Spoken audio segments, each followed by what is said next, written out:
네, 안녕하십니까? Good morning. Due to the delayed schedule, I would like to start the session right away. Please be seated. 네, 안녕하십니까? Good morning, distinguished guests and distinguished presenters and panelists. I would like to welcome you to the agricultural session in the Global Korea Convention 2021. I am the moderator, and I'm from the Korea Rural Economic Institute, Haejin Chang. I would like to welcome you all to today's agricultural conference session. From now on, we will begin the agricultural session organized by NRC and sponsored by Kiev. And we will begin the 2021 GKC agricultural session. Today we will be talking about the topic of agricultural development and economic cooperation under the new Northern Policy for Sustainable Development. Today's session will be will be followed by a keynote presentation, panel presentation, and panel discussion. I would like to welcome Hong Sang-kim, President of CRAVE. Please welcome him with a big hand.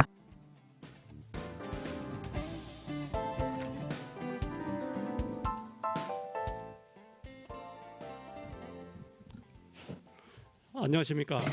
Good morning, ladies and gentlemen. My name is Hong Sang-kim, and I'm president of KREI, Korea Rural Economic Institute.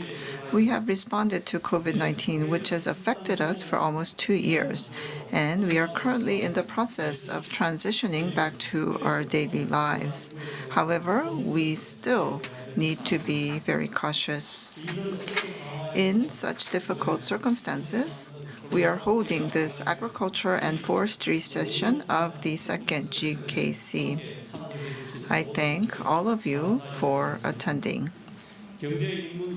GKC is hosted and organized by NRC and Kiev, and this year's theme is International Development Cooperation and Korea's role in the Corona and climate crisis era. Like last year, diverse events including conferences, best practice sessions, exhibitions and promotions, consulting, and cultural events make up the convention. The conference sessions have the theme International Cooperation and Solidarity for Sustainable Development in the Post-COVID Era. And 10 detailed areas are being covered during the conference sessions. Today is day 3. This morning, KREI has invited officials and experts from major public agencies to discuss agricultural development and economic cooperation direction with new northern countries for sustainable development. Since the Korean government announced its new Northern Policy in 2017, the area for economic and development-related cooperation has been greatly expanded to include Central Asia, Far East Russia, and Mongolia. Relative to areas such as ASEAN and other regions, cooperation experience and scope were limited with these countries, which means we have greater opportunities for cooperation with these countries. Accordingly, government ministries and relevant public agencies are implementing many policies and projects for these countries. We in the agriculture and forestry sector are expanding the scope of our activities in the field of ODA, export of agricultural products, and development of agriculture development. For such public efforts to be efficient, we need to establish cooperation strategies for this region and the countries in this region. And there has to be organic linkage and convergence of human and material resources among public institutions. Today's conference has been prepared for that very purpose. The Presidential Committee on Northern Economic Cooperation, which oversees 대한 함의를 언급해 The new Northern policy will give us an overview on policy implementation and the implications for agriculture and forestry. MAFRA policy for this region will be introduced as well. KREI recently carried out research on establishing strategies for 4 countries in this region, and the results will be shared with you today. The RDA, the Korea Rural Community Corporation, and Korea Agro Fisheries and Food Trade Corporation will present their projects in the area of agriculture and forestry.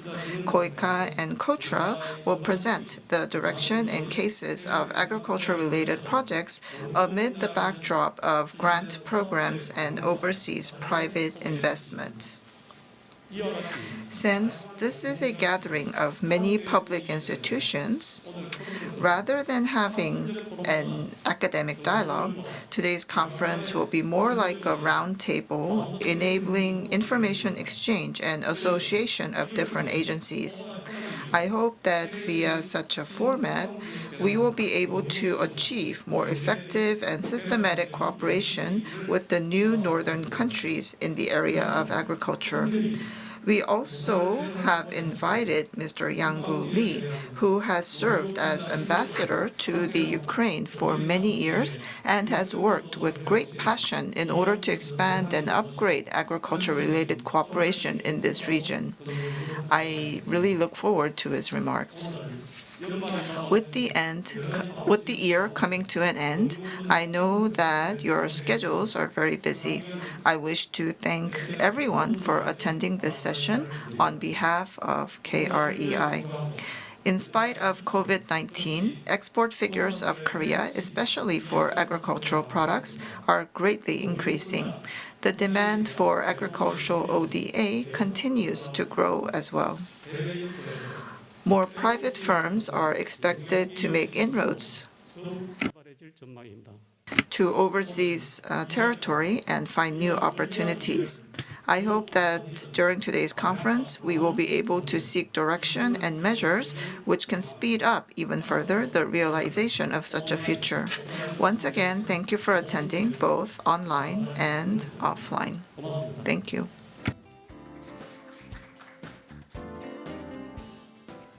네, 김홍상 원장님 좋은 말씀 감사합니다. Thank you, President Kim, for that warm, welcoming remark. 이어서 금일 컨퍼런스 We will now invite our chair for this session. We have with us Dr.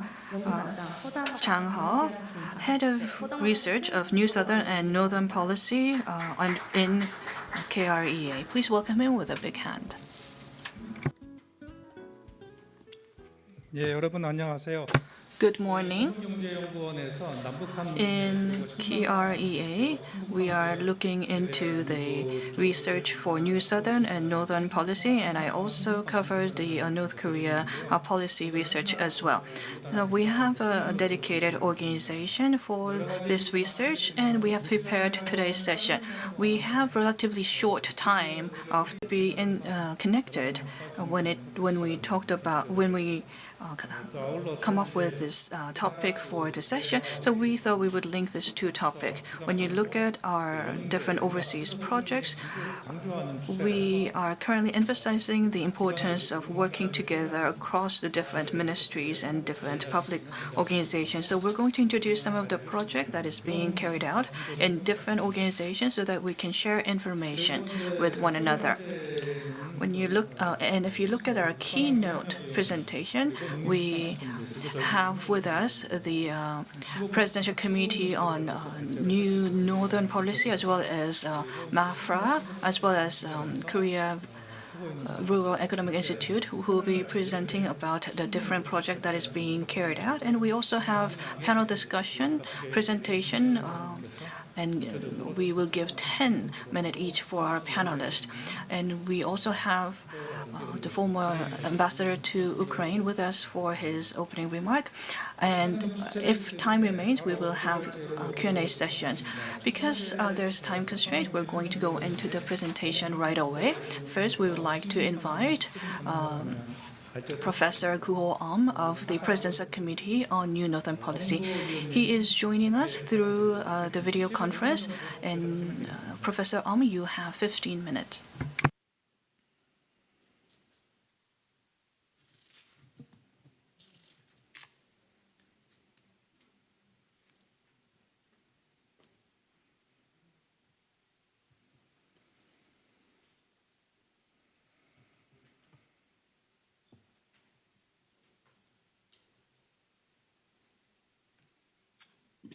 안녕하십니까.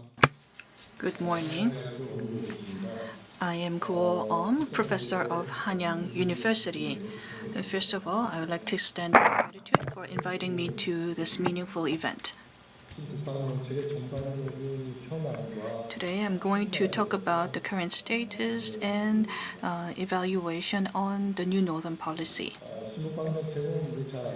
The new Northern policy, as you all know very well, is based on 9-bridge strategy. So we started with a slogan under 9-bridge, and this year we have come up with 3 principles on people, prosperity, and peace. And we have selected 8 areas like cane welfare and culture and education, agriculture, financing, digital, industrial, and integrated network, and tailored cooperation by region. And in these 8 areas, we have selected 47 short-term initiatives and 23 long-term initiatives. When the new Northern policy was started, it would have been great if we had a detailed roadmap in the initial stage, but this government is actually focused on developing roadmap based on actual project. And recently, 4th IR and carbon neutrality and COVID-19 has brought more stress on green initiatives, as well as financial platform, as well as agricultural and fishery area. We have 6 short-term initiatives and 3 long-term initiatives in agriculture and fishery areas. In the short-term area, we are looking into market development and carrying out agricultural dialogue. And recently, we are interested in smart farm export and expanding that smart farm export. In the long-term initiative, we have expanding export for agricultural equipment and providing tailored agricultural and enhancing cooperation in fishery area. Our goal is to diversify and further developing the growth of Korean agricultural industry in northern area. We want to bring in and export agricultural equipment and go into the Black Sea region and Far East region and expand exchange. There are a lot of progress that we have made, and in POSCO has recently acquired Nikolaev crop terminal in Black Sea, and in the Far East we have set up an AT branch, and also we're operating a Far East agricultural support center in Primorye. When you look at the overall evaluation from the Russia, what is positive compared to the past is that there has been more emphasis in Russia. So there is an awareness within Russia that there's more emphasis on Russia from Korea.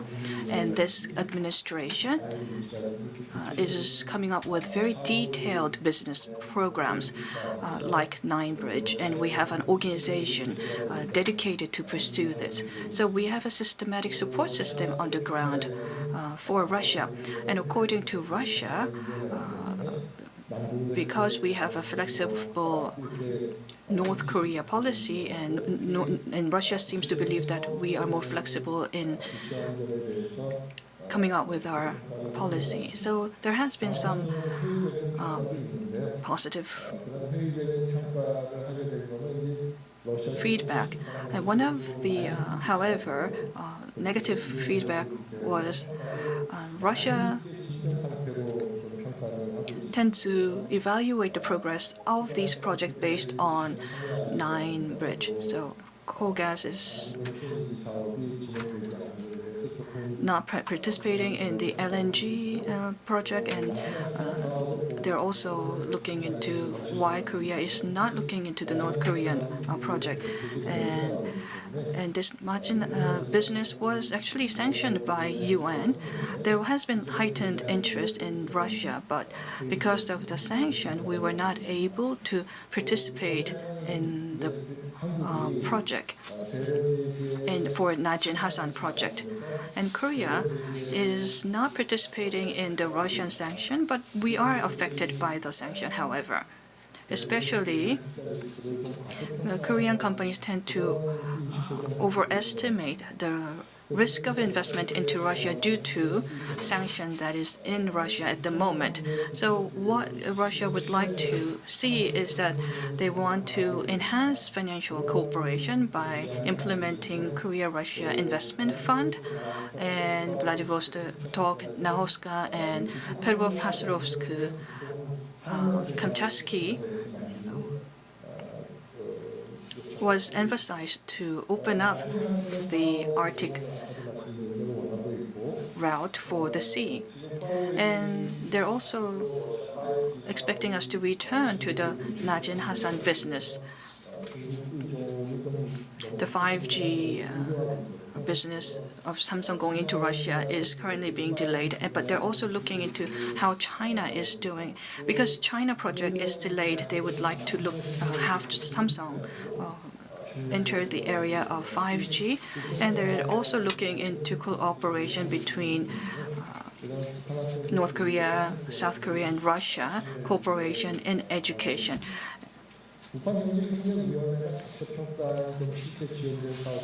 When you look at the delayed projects evaluated by the Presidential Committee on New Northern Policy, currently we have the $2 billion between Korea Exim and FDF fund, but due to the sanction on Russia, we were not able to invest this fund into Russia. So that's one delay.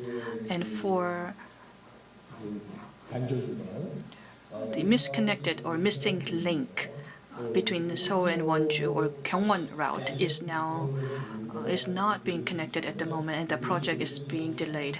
And also, we are rather passive in going into the Arctic route for the sea for transportation. When it comes to LNG, we did go through a round of negotiation, but due to COVID-19, there has been some delay in this cooperation. For PNG project, there is sanction on Russia from the West for energy, so the PNG cooperation was delayed. As for Najin Hasan, because due to the shutdown of the North Korea due to COVID-19, we were not able to have detailed discussion to pursue this project. When it comes to tourism, tourism was a very prospective area for cooperation before COVID, but due to COVID and due to slowdown in inter-Korean exchanges, we were not able to make progress there. And when we carried out survey with experts, of course the highest score went to the new Southern policy within the Moon administration, but the new Northern policy also did receive some positive feedback. When it comes to our key partners, our experts picked Russia as the most important core partners in new Northern policy. In the next 10 years, we believe that Russia will become the most important partner in Northern policy. However, currently the competition between U.S. China is aggravating, and there's also conflict between U.S. and Russia. And because of this, the impact of the new Northern policy in the next 10 years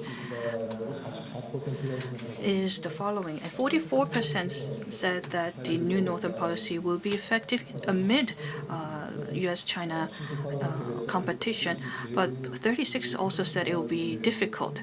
So the biggest pressure on us is the geopolitical pressure that we have in the region. Personally, when I look into the new Northern policy for this administration, some of the progress and some of the achievement that we have obtained is that we were able to build and invest into the hubs for going into the Russian market. We were able to build international cooperation pilot region in Primorye, and LH is going into the dedicated industrial complex for Korea. So we're building infrastructure for Korean companies to go into Russia, and there has been agreement to pursue this. Of course, in the process of implementation, there has been slight delay due to COVID-19.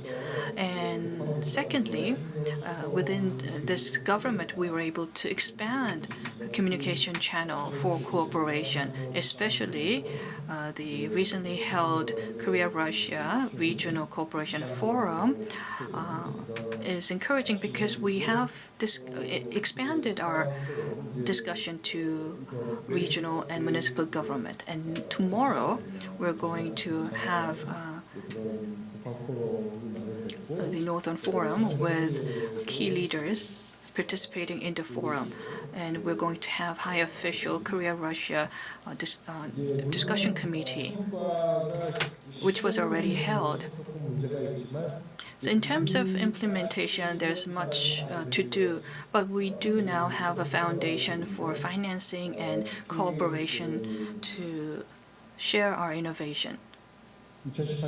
In 2018, when the president visited Russia, there has been agreement on Korea-Russia Innovation Platform. And as a result, we opened up the Innovation Center between Korea and Russia. And in order to provide financing, we have increased credit for Russian financial institutions, and new credit lines were made. And in Uzbekistan, we are now building an innovation platform for northern countries. And together with KB, we are building the investment fund, and we are now launching the Smart City Fund. And we believe that is a great progress that we have made. And there is also a vision that is being developed to connect railways. And we now have put forward the vision to build an East Asia railway community. And our government has joined OSJD as a statutory member.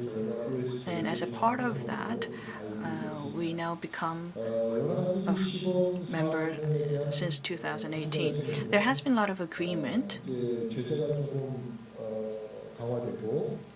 but there has been strengthened sanction, and the inter-Korean discussion or dialogue has been stopped. So the progress was rather slow, but we were able to have private discussion channel, and early December we were able to have international private sector forum. So even if we don't achieve the outcome within this government, we were able to share and build trust through railway initiatives, and we were able to expand the regional dialogue based on these activities.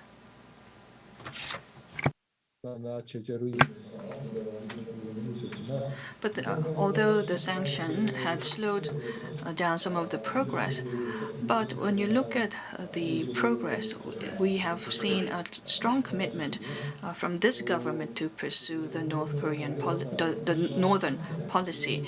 The challenge, however, is the geopolitical environment. There is the U.S.-China conflict and the Russian sanction going on from the West. This is bringing some difficult challenges to pursue tripartite North Korea, South Korea, and Russia cooperations in the process. Also, when you look at our roadmap, there is some negative feedback that our roadmap is too diverse and in terms of scope.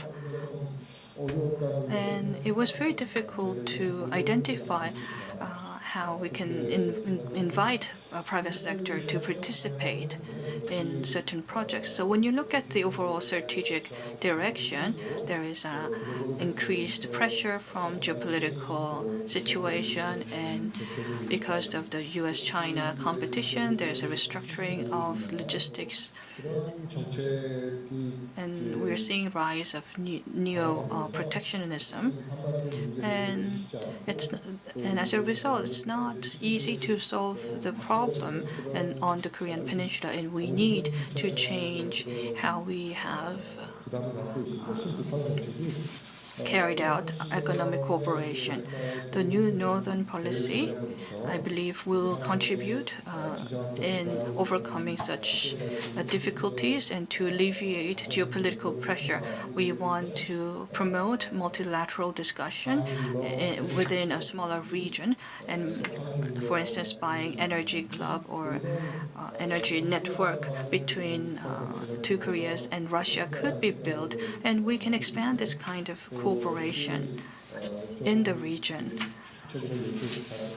And we've had the blue water or urea crisis recently, but we need to build a global networking to be enhanced so that we have security in sourcing.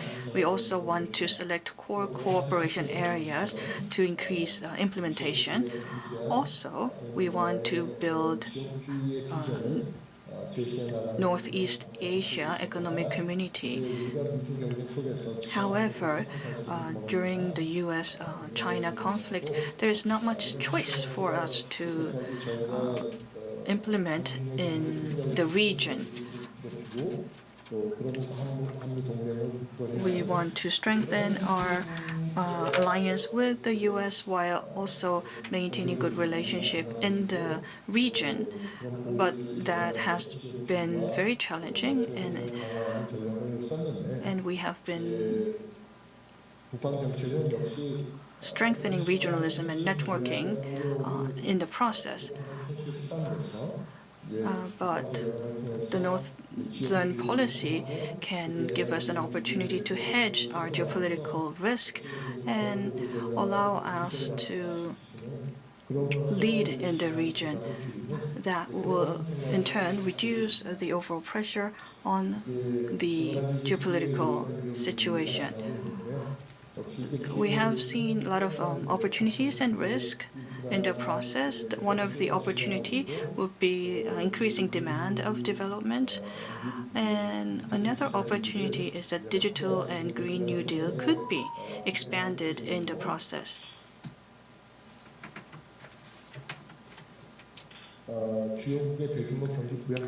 And we're seeing large government spending in major countries. So these serve as an opportunity for new Northern policy. But risk is as following, but this is something that we need to intelligently maneuver. So because of the time constraint, I'm going to end here, and you can refer to my slides for the details. Thank you, Professor for keeping to the time. I was going to ask you to manage time, but you just finished on time. Thank you for that. While we prepare for the next presentation, I would like to make a housekeeping announcement. Tomorrow from 10 to 6, we're going to hold a third New Northern Policy Forum in Shilla Hotel, organized by President's Committee on the New Northern Policy.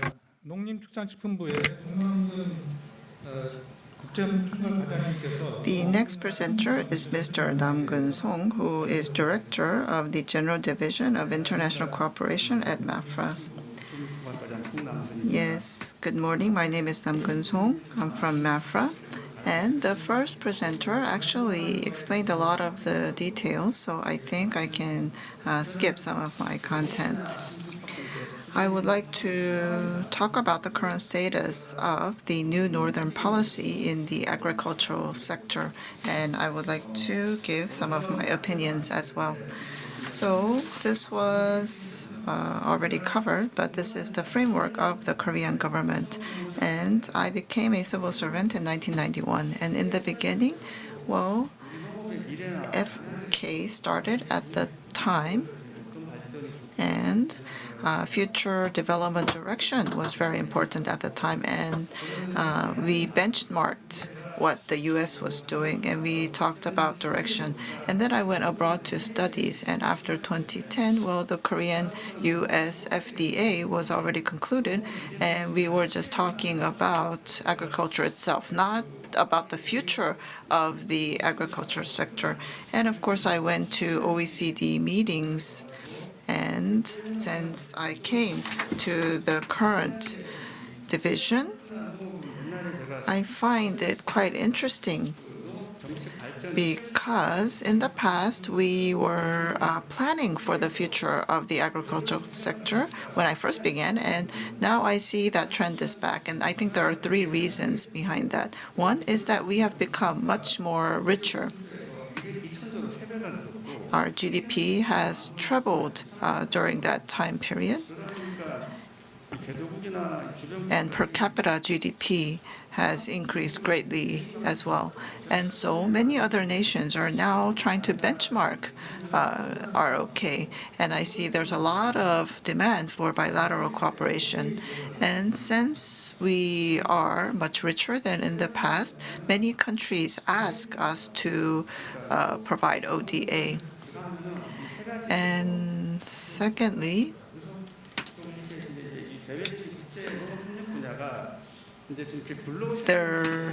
well, I'm not sure if this area is a blue ocean or a red ocean, but there is a lot of demand out there. And so we have exports and ODA and the setting up of a distribution network. So there are three tasks in terms of agricultural sector. So first, of course, we work on cultivating a market for our agri products and foods.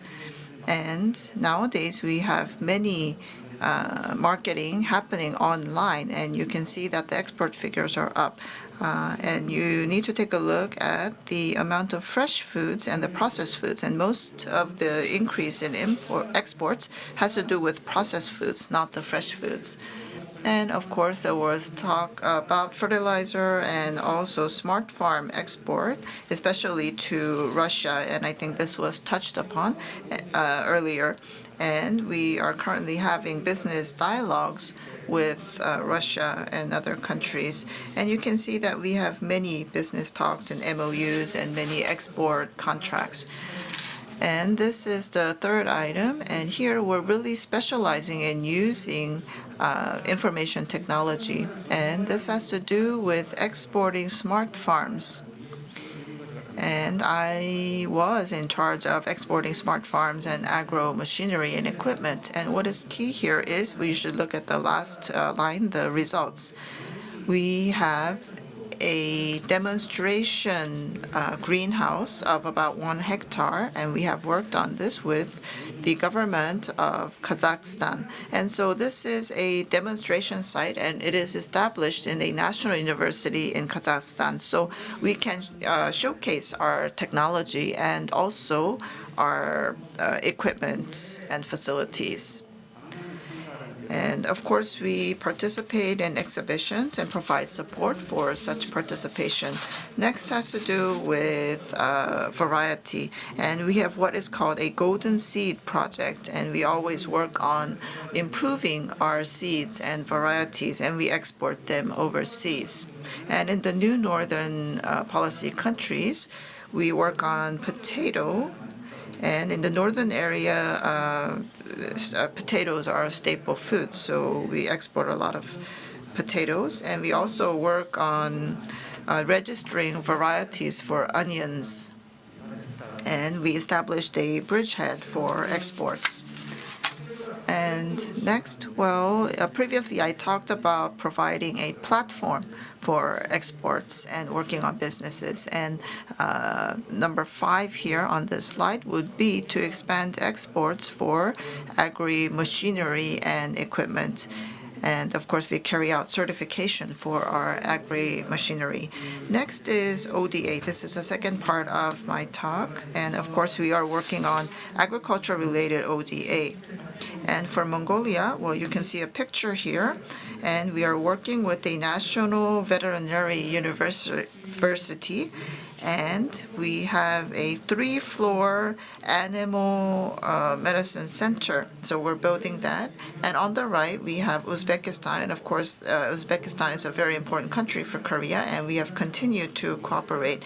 And here we have a training center that has been built, and we provide training, and also we provide our farming equipment. Next has to do with forestry-related cooperation, and we have a high level of cooperation with Mongolia, and we're now working with countries like Turkmenistan, and these are very dry desert areas, so we work on anti-desertification as well. And as for this part, well, this slide is the content that is worked on by the RDA, and I think the representative from the RDA will go into the details of their projects. So with Mongolia, we work with them to provide better wheat varieties. And this is the third area, so it's a relatively new area, and we are working on a distribution network for grains. And nowadays, grain cost or prices are quite high, and we have to pay a lot of money for the grains and also for feed. And we are expanding our grain distribution network, and it's twofold. One is to work in the Primorsky Krai area in Russia, and many businesses are making inroads there and actually producing there and then importing that to Korea. And also, in the piers, we have large-scale elevators for grains, and we purchased such facilities, and that will enhance our grain distribution network. And so we're getting more and more shipments from the Primorsky Krai, and we have purchased the export terminal for grains. And I rushed through my presentation because of the time limitation. And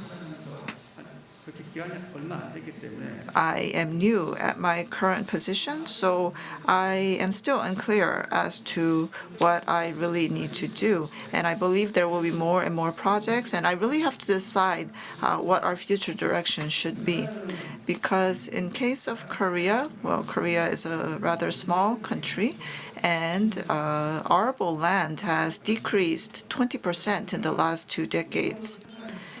And it is very difficult for Korea to produce agricultural products and export them.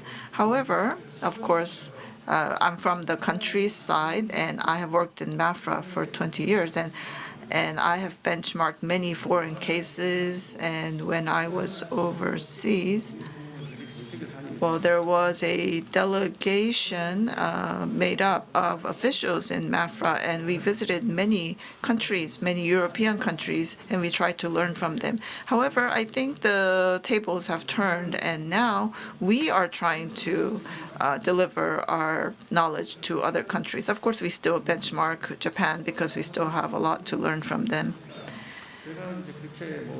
So anyhow, in the U.S., their strength is in fresh foods, but that is not the case for us. So I think we can transfer knowledge and experience. And of course, we will be working with Asian nations, and we will be working on ODA projects.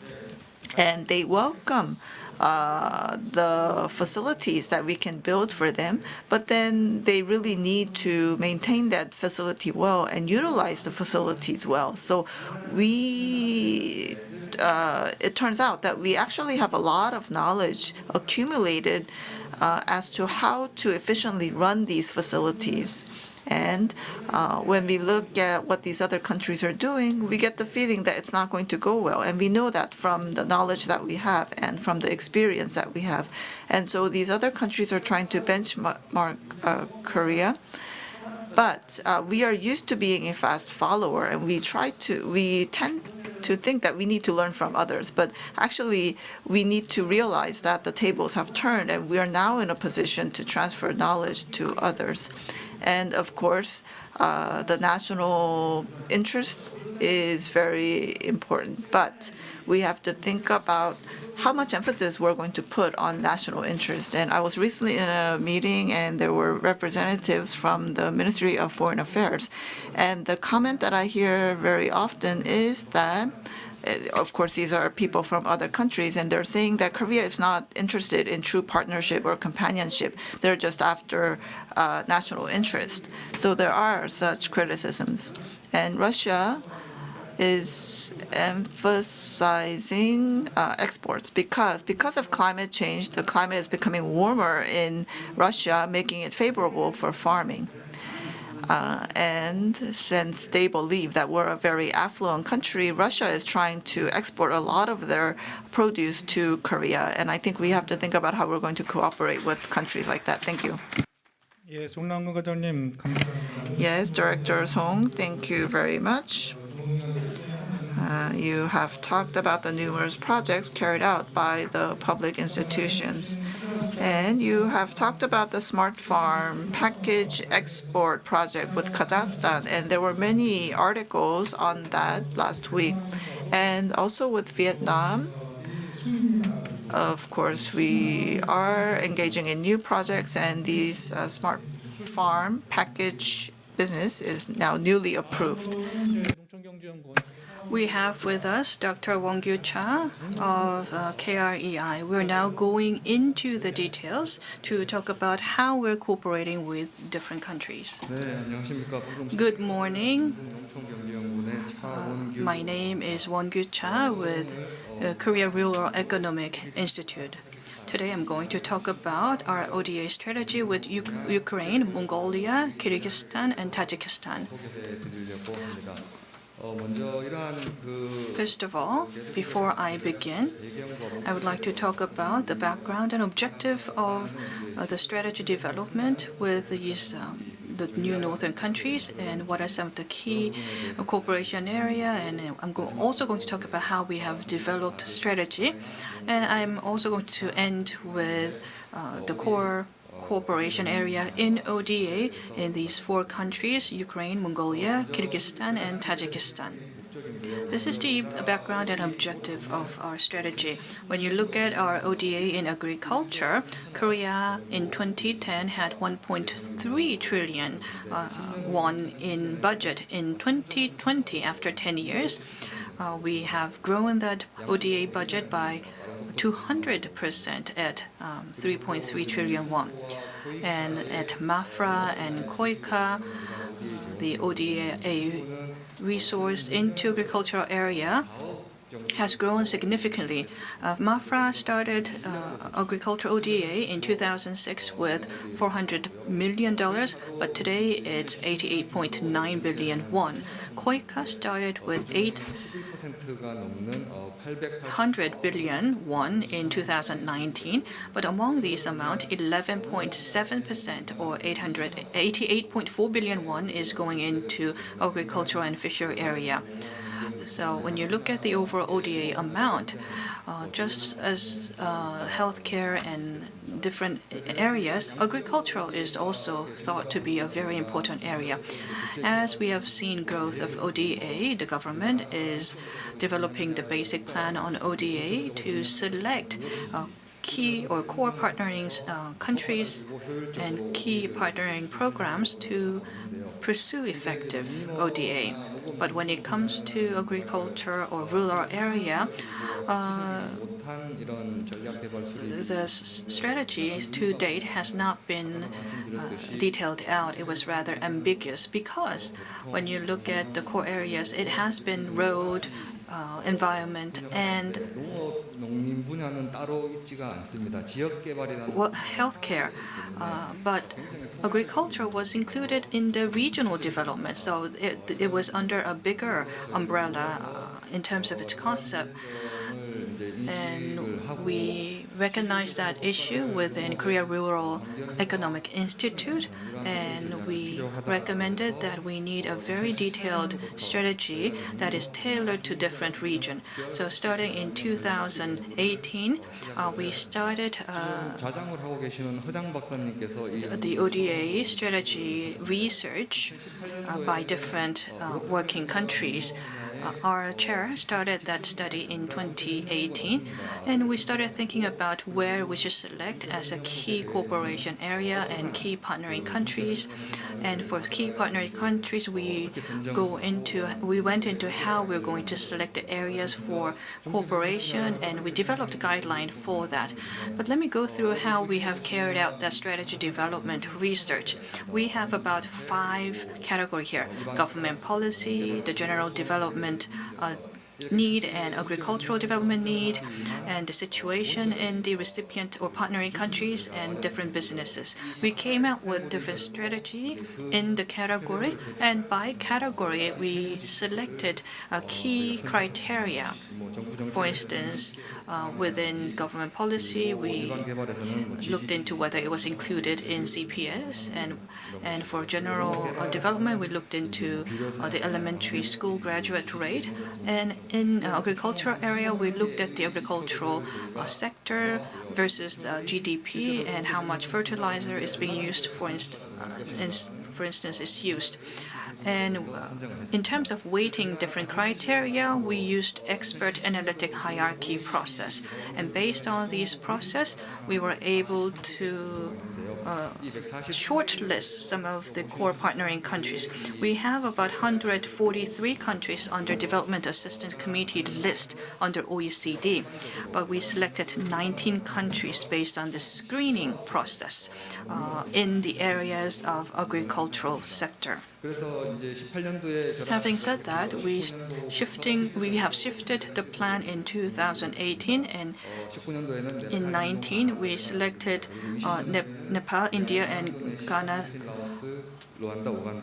and Kyrgyzstan, and we developed the full strategy in 19 for Nepal, India, Ghana, Senegal, Bolivia, and in 20 we developed strategy for Myanmar, Indonesia, Philippines, Laos, Rwanda, and Uganda. And in this year we have selected Ukraine, Mongol, Kyrgyzstan, and Tajikistan as part of our strategy. These 4 countries was not included in our list initially. Initially, it was on Vietnam, Cambodia, Ghana, Ethiopia, but early 2000 had developed the 3rd basic plan for ODA. That's why we were able to see addition of 5 countries, which is Ukraine, India, Kyrgyzstan, and Tajikistan, and Egypt as the key partnering country for ODA. So we reselected the countries for our ODA.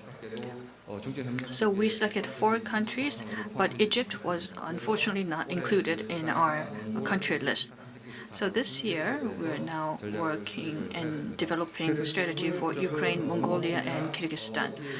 The objective of the research is to come up with a detailed strategy and core cooperation area for effective ODA in agricultural area. So we did select the countries, and how do we develop core cooperation areas and develop strategy is described in this slide. Basically, our approach is to match demand in the recipient country with the supply that we're able to provide.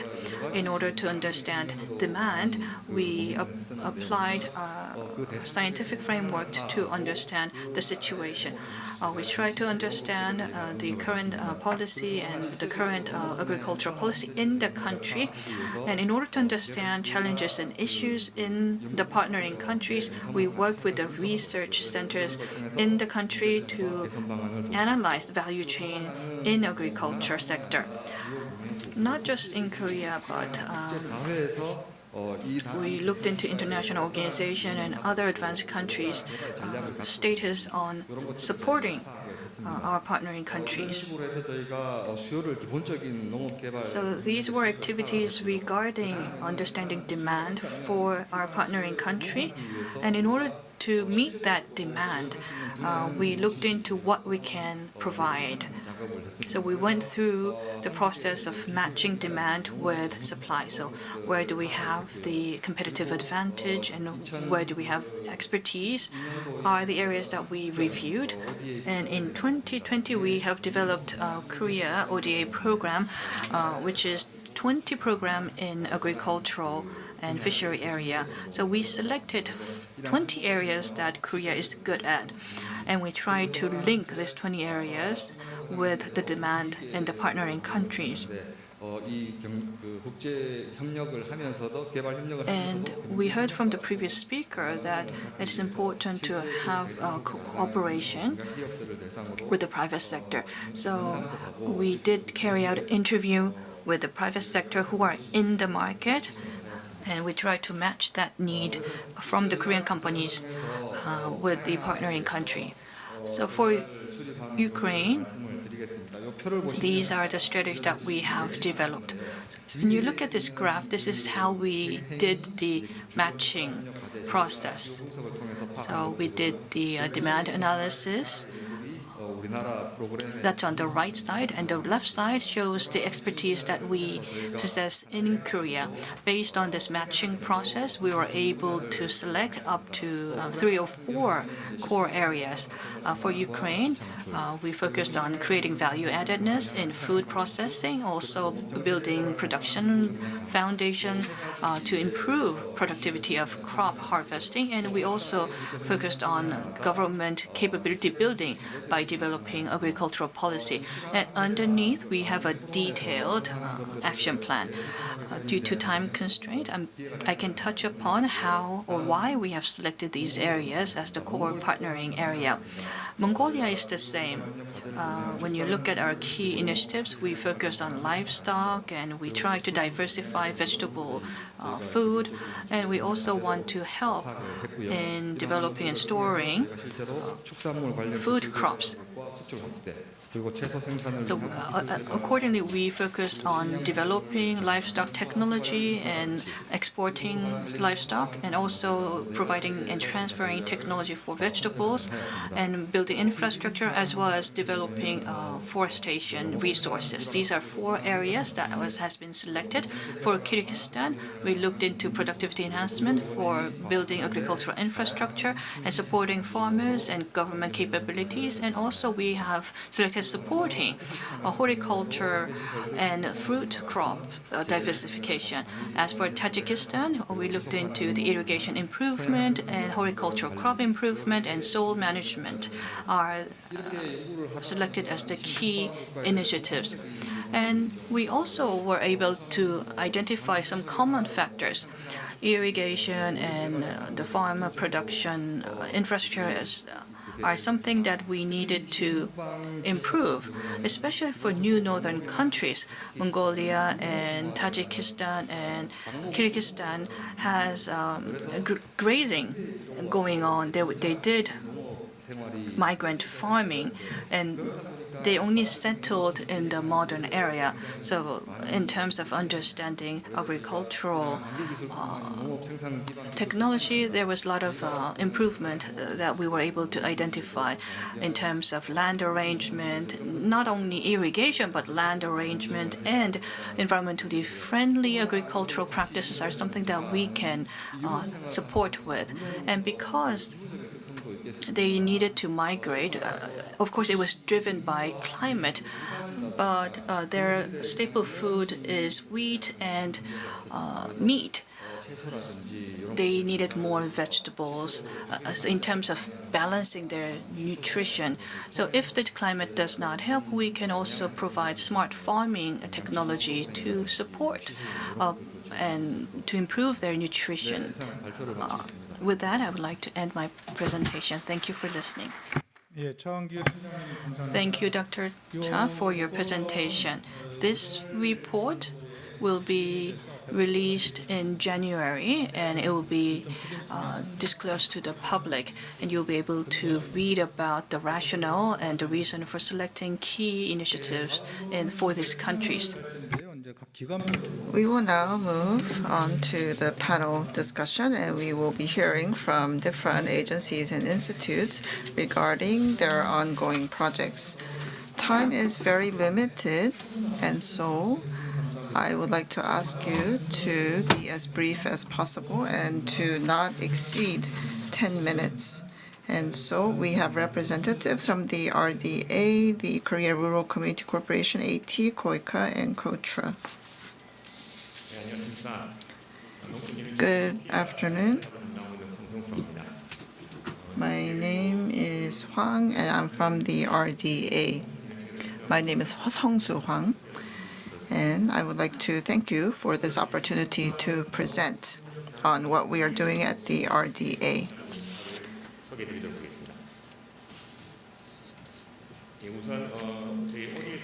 So first of all, brief introduction to the RDA's ODA projects. So we have two directions. One is bilateral cooperation, and the other is multilateral. And the two have different characteristics. First of all, we provide technology that is tailored and customized to the partnering country. That's bilateral cooperation, and that is titled KOPIA, Korea Program on International Agriculture. And then for the multilateral cooperation, we call them FACIs, or Asian Food and Cooperation Initiative. And here the focus is more on R&D to solve agriculture-related problems and issues.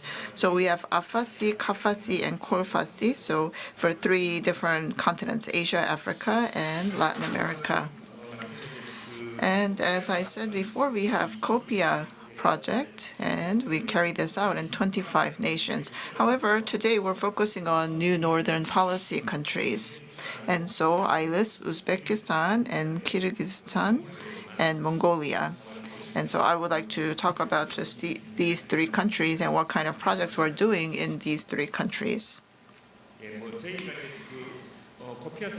And as for COPIA projects, well, by country, we carry out 4 or 5 projects, and if we include the demo projects, then we do as many as 10. And last year in Kyrgyzstan, we have established our COPIA office just last year. So we're still gathering information and doing a status check of the country, and we are just carrying out 2 projects currently.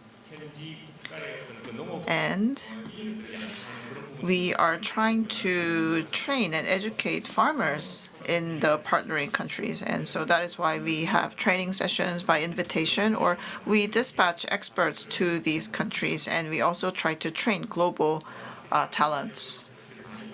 And as the previous speakers have said already, livestock industry is quite important in many of these nations. And what they request from us is how to increase the weight of the livestock.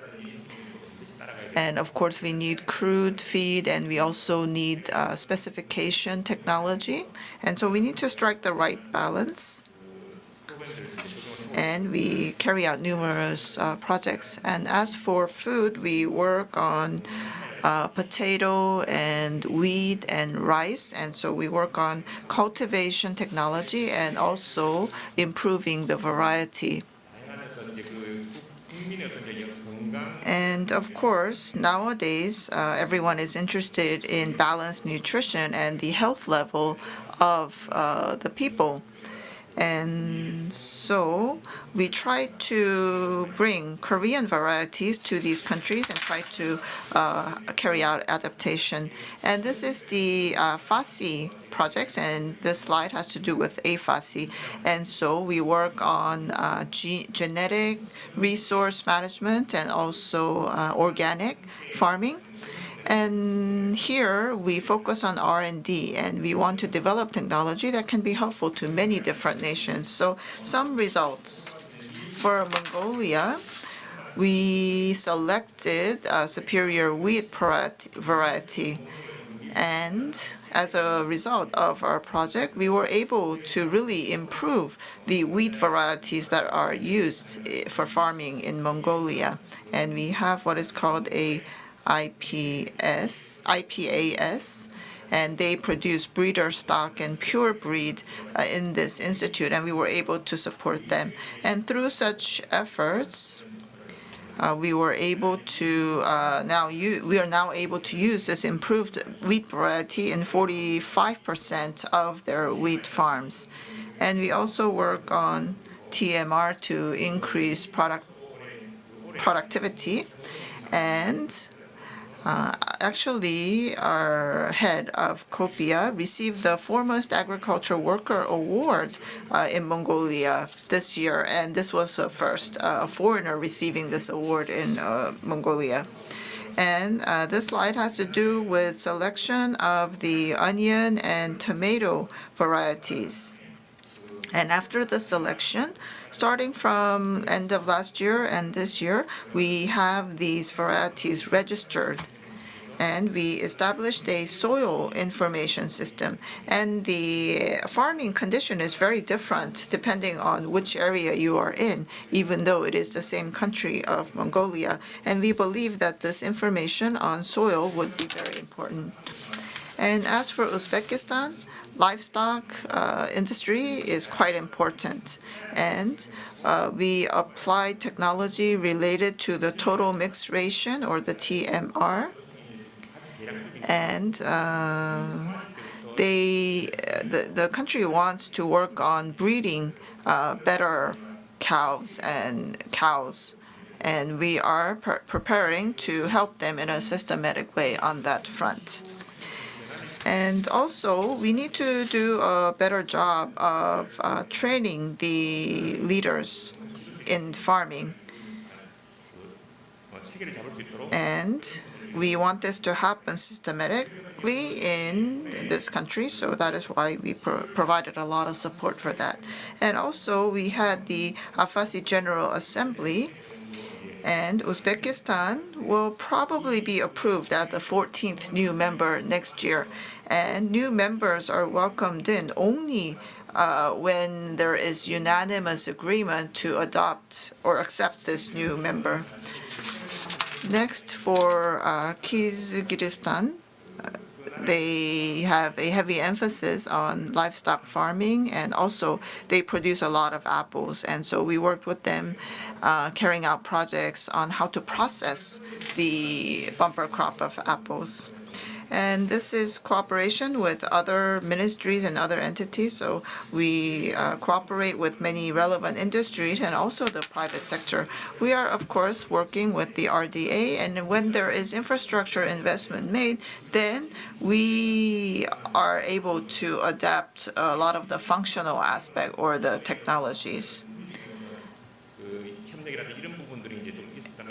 And as for items 1 to 4, that was rather on the physical side, and the 5th project has to do more with sharing knowledge. And this is the second part, which is cooperation with the private firms. And this is trying to adapt numerous seeds and varieties in a specific country.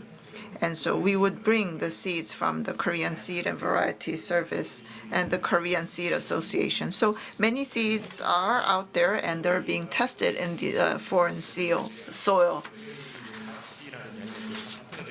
And we have many partners that we're working with, and we have the crops such as potatoes, and we're working with good neighbors to provide the produce to the people who need them.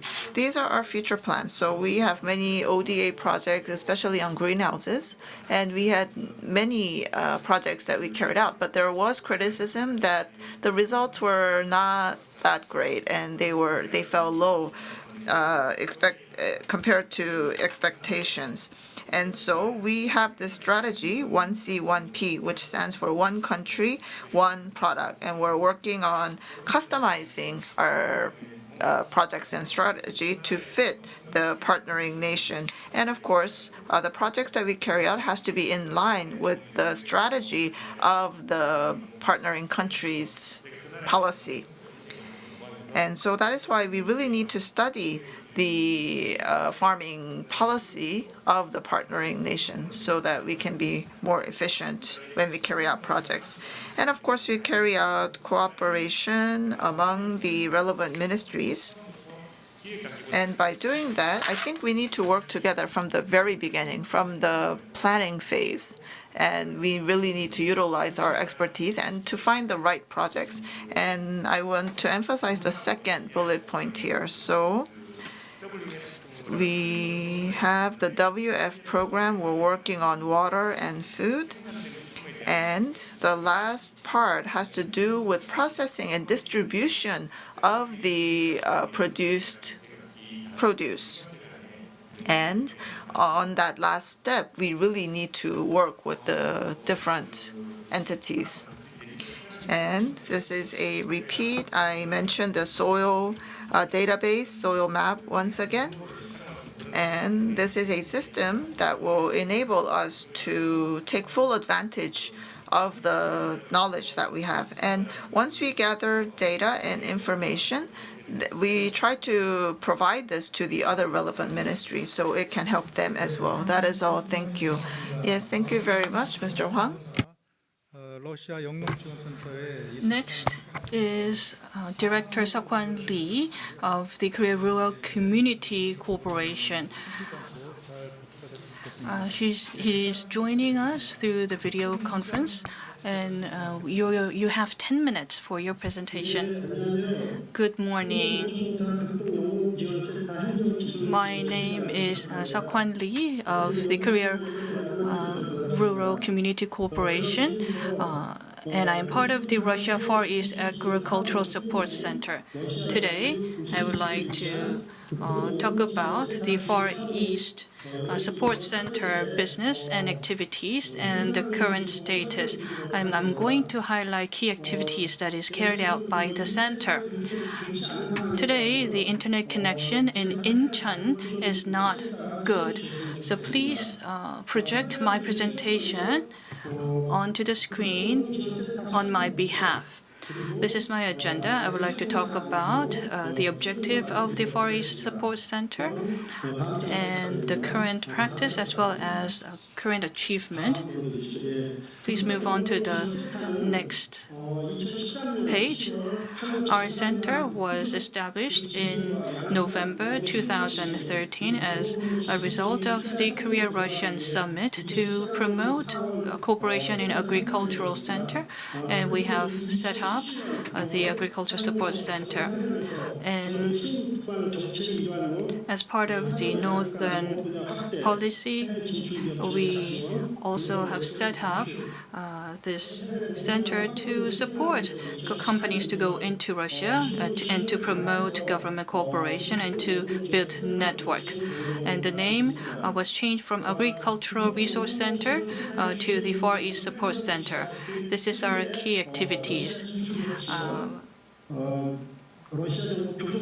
We are seeking to support Korean companies going into the Russia market and to promote government relationship in Russia and to manage supply and demand of crops and also building network.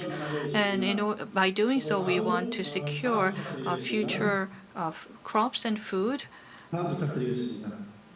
Please move on to the next slide.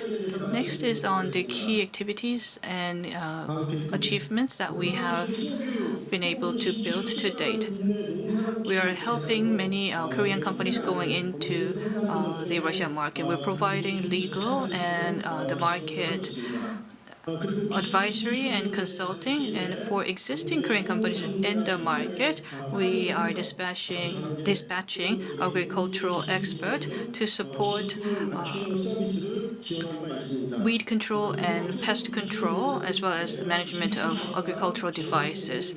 We're also promoting information sharing, and therefore we're organizing conferences between different stakeholders And we're also working to provide a sales route, and there has been support provided in the end-to-end process for agricultural and farming.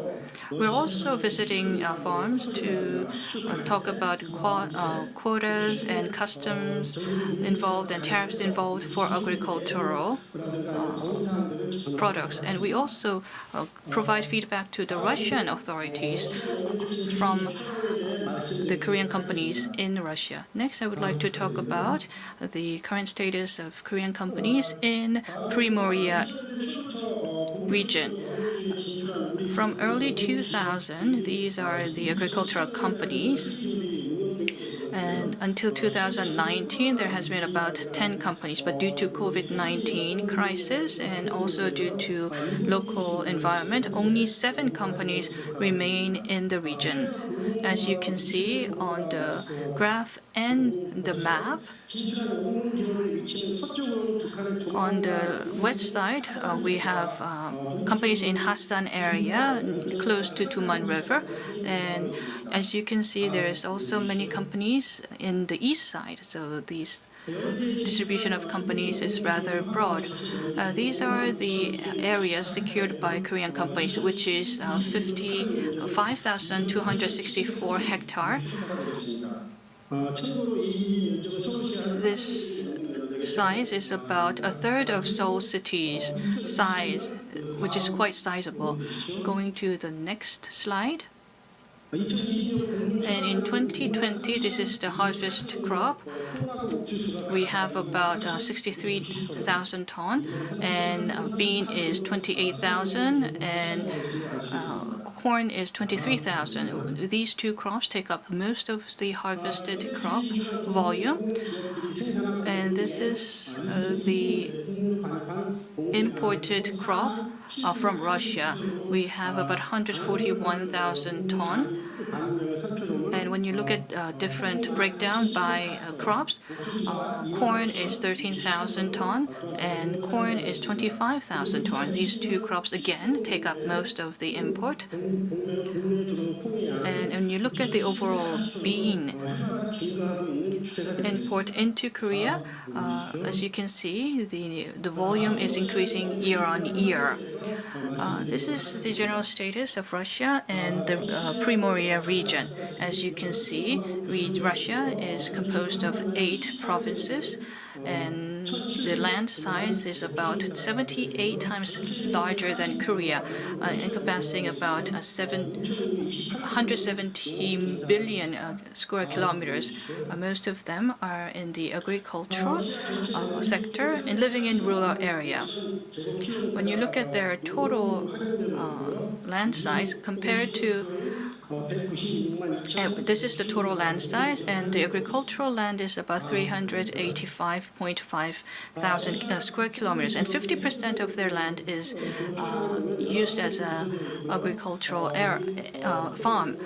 And this is the current administrative region, and our center is located in Primorie.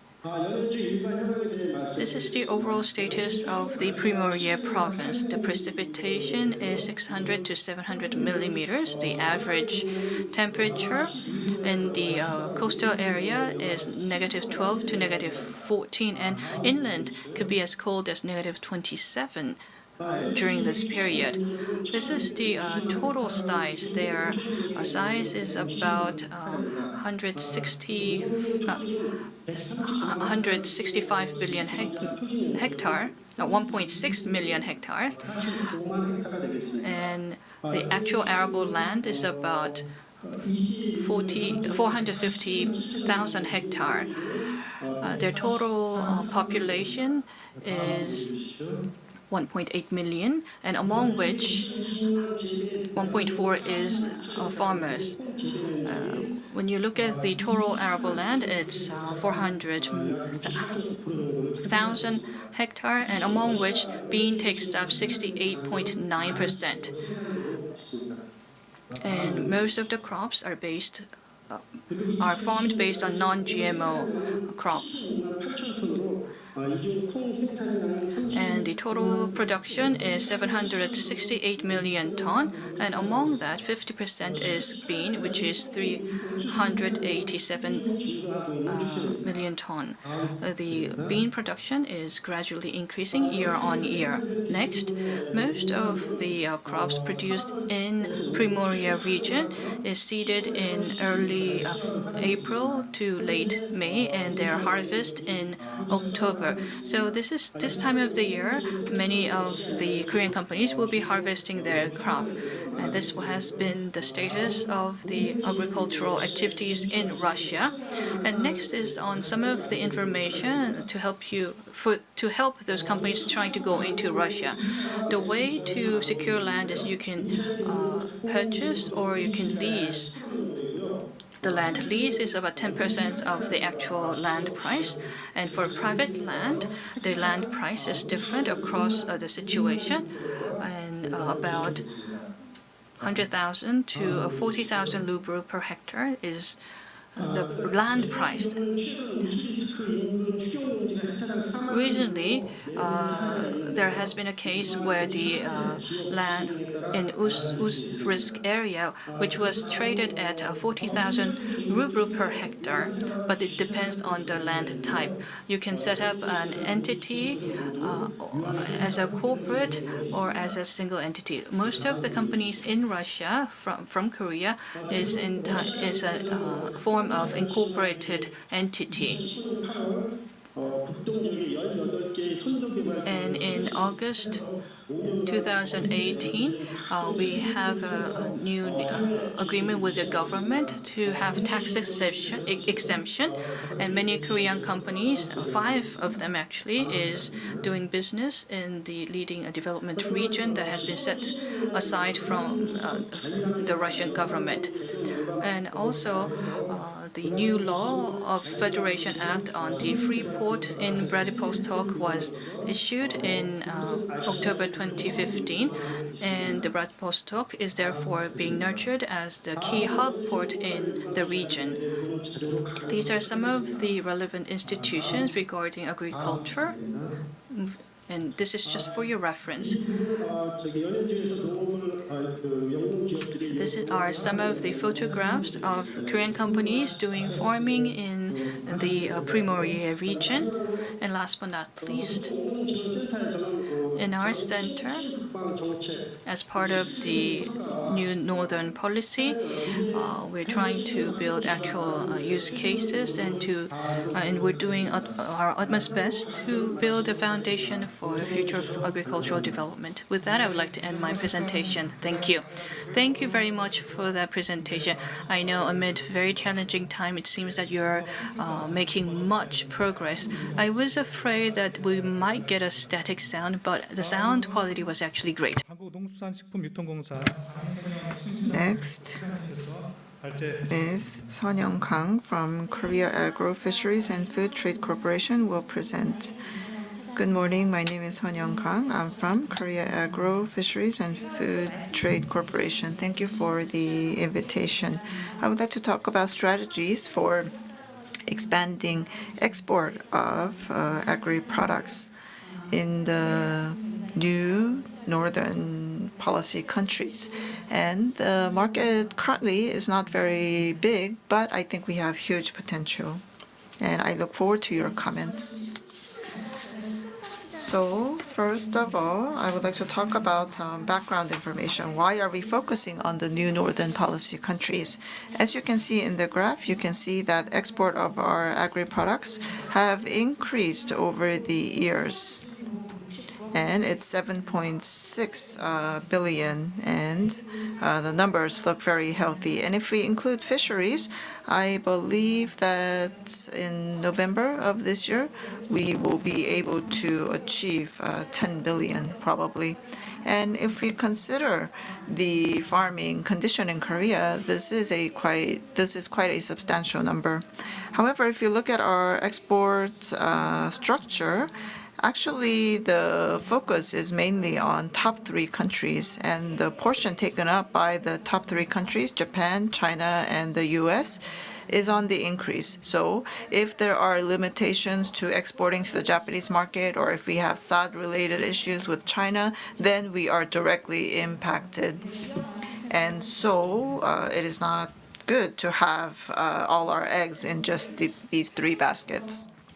And so from year 2008, the government has worked hard in order to diversify our export markets.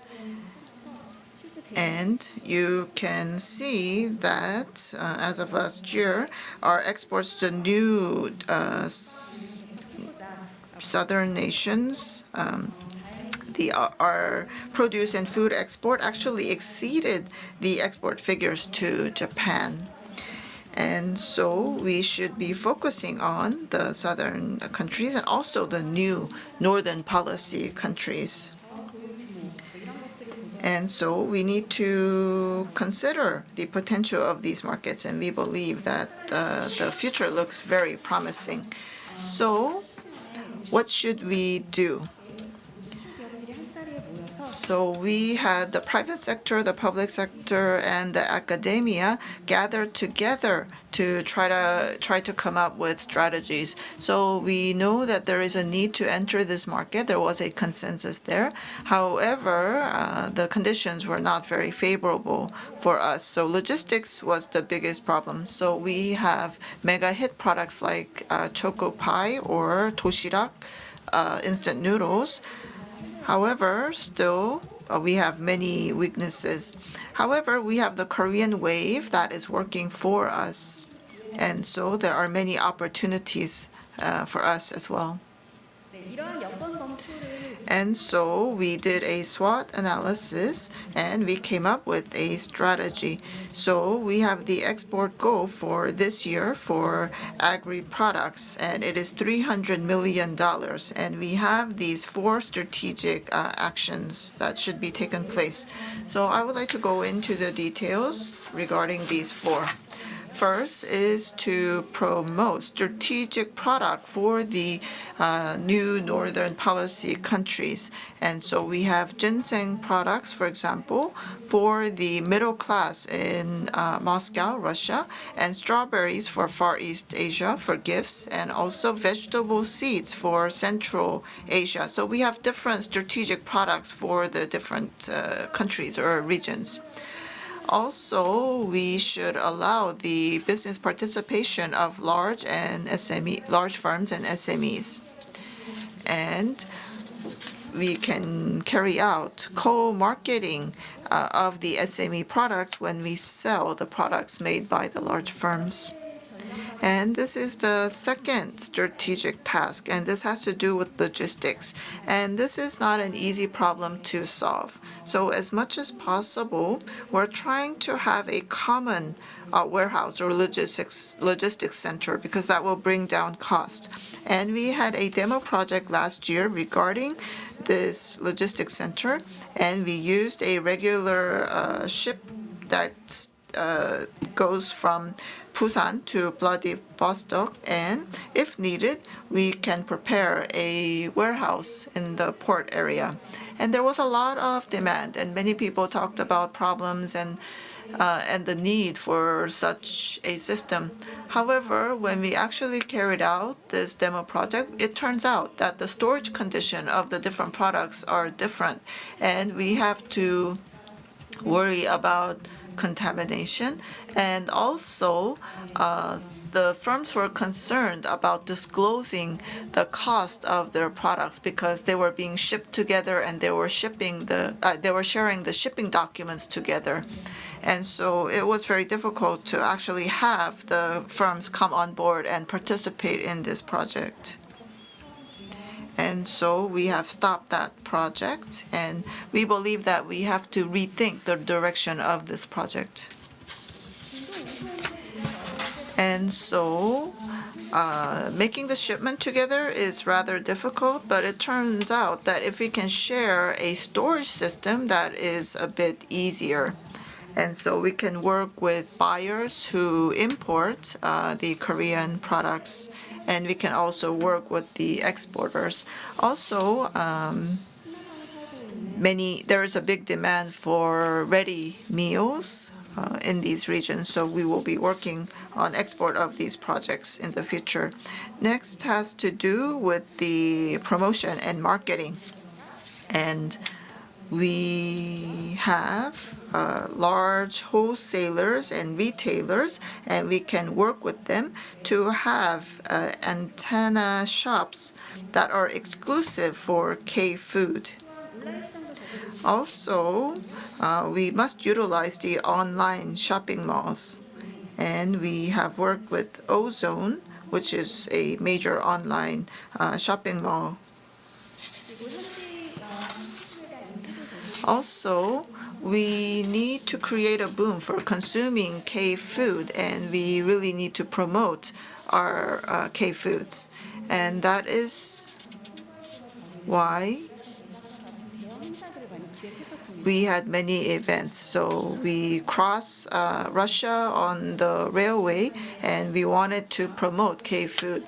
However, because of the pandemic, we were not able to go through with this plan. However, the good news is that we will have the K-food fair next week. And of course, we will be making the candy that you see in Squid Games. And so the participants to the exhibition will be able to actually experience K-food. And so there's a shift to online for these exhibitions, and it's the same for new media. And there are many SNS platforms, and we can use these platforms to promote K-food. And we also have power influencers, and they carry out eating shows or cooking shows on their channels, and we can use that to promote K-food. And this is the fourth strategic task, and this has to do with establishing a system for export support. And AT has established a branch office in Vladivostok, and we're preparing to move this office to Moscow. And so we will go to the western part of Russia, where it is more populated compared to Vladivostok. And I believe that we will be more successful with our projects there. And so we have the strategies, and according to these strategies, we have been quite active this year. And Russia is quite interested in boosting the immune system and health. So they're very much interested in ginseng and kimchi products. And we have worked with a very famous chef. We had a master class making kimchi. And also we worked with healthcare providers, and we had a seminar promoting the health benefits of ginseng. And there was a group purchase of the ginseng product from Moscow.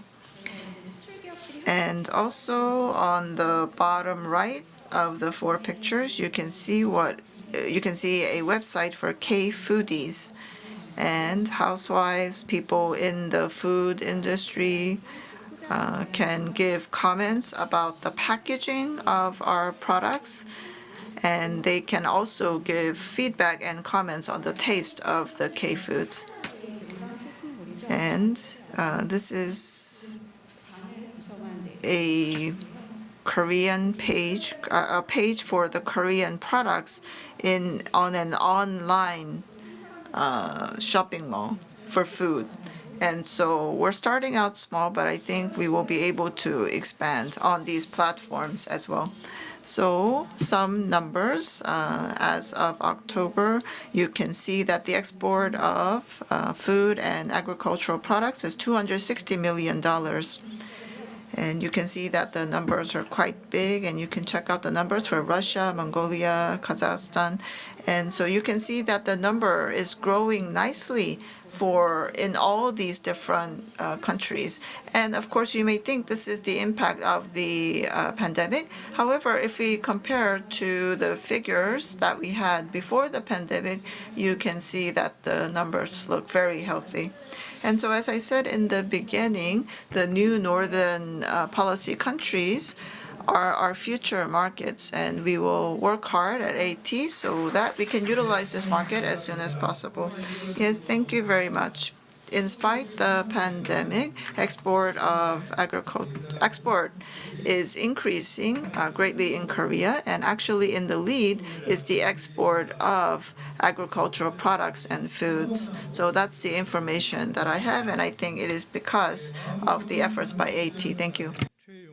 Next, we would like to invite Yong-uk Choi of the SDG program team at KOICA to talk about the current agro-fishery business status in the new northern countries.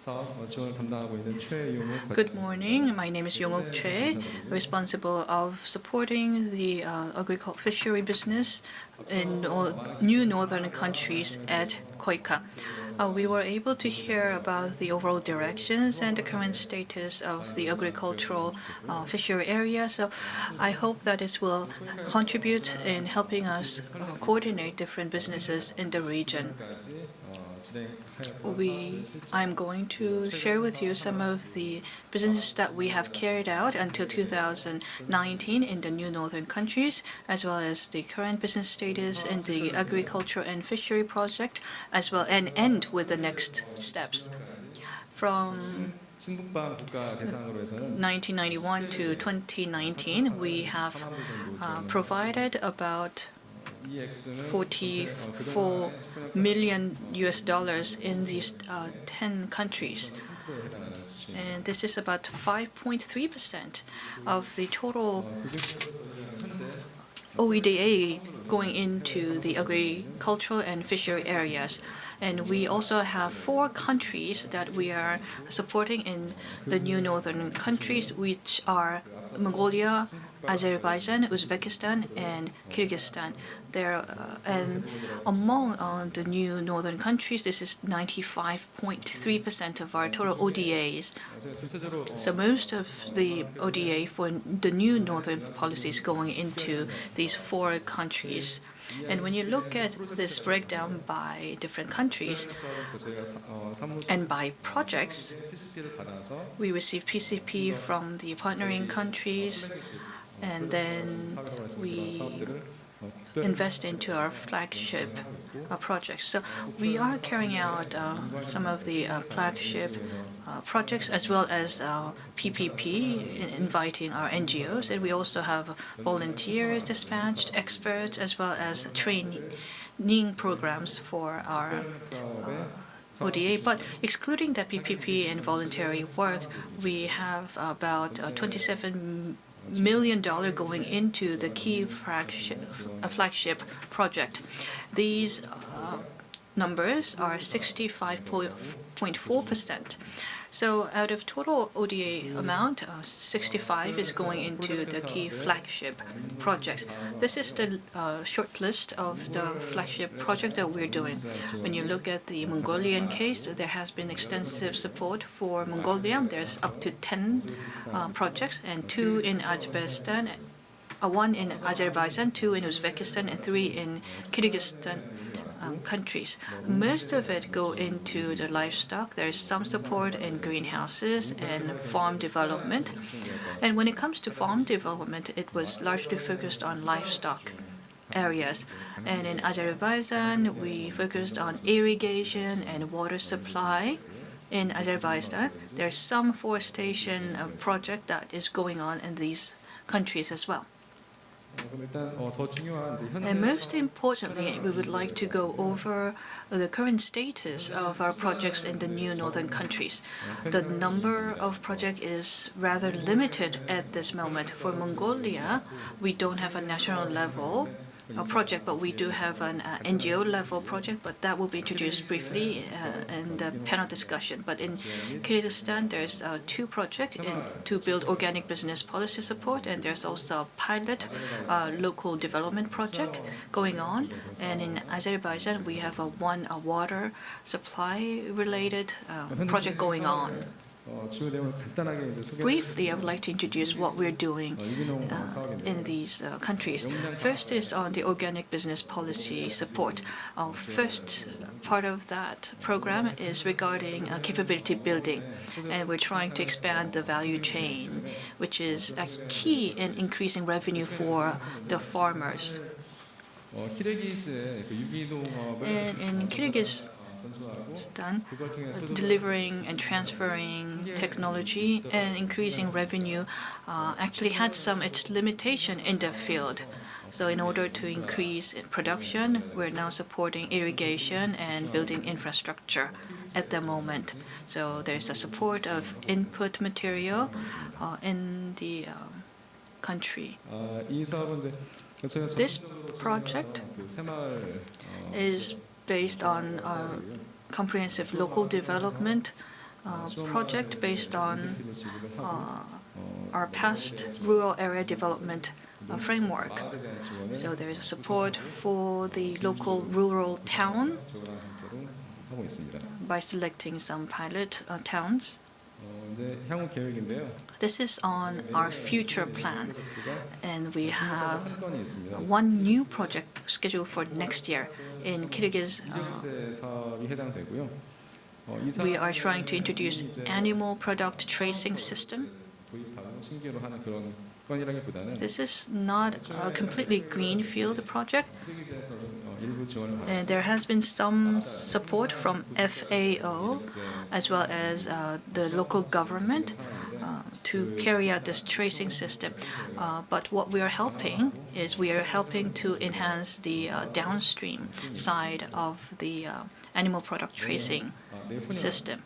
And in 2023, we're trying to identify projects for 2023 as well. And 축산 이력제, so smart 지원 및 product tracing system and equipment enhancement is one area that we're going to look into. And another area that we are trying to support is the livestock support that we're trying to provide. Leveraging AI system, we want to increase the revenue for the farmers. That is highly likely that we're going to implement this. And we're also planning to provide quarantine device equipment as well as capability building for these countries. And like I said, in Mongolia, there's no national level project going on at this moment, but there is an NGO level project going on. We designed the project by receiving PCP. It's not about receiving financing through PCP, but we are trying to build value addedness in farming. And what this is about having in vitro fertilization and the application development and farm management. So these are some of the scheduled projects for Mongolia at the NGO level. And in closing, what I would like to introduce is that this is as part of the education program. So I'm not including this here, but this higher education training is being carried out, and we're supporting the university for livestock education. So this is linking academia with industry to provide a training program. And there's also livestock research center development and capability building program that we're preparing with Kyrgyzstan country.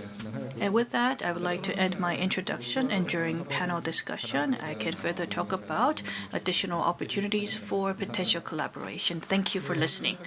Mr. Chair, thank you for that presentation. We see a lot of collaboration in Kyrgyzstan in livestock areas. We hope to see more programs going forward. Next, we will hear from Mr. Jong-bu Kim from KOTRA. He heads the team on economic development for new southern and northern policies. So we started 10 minutes late, so we would like to finish 10 minutes late as well, at 12:10.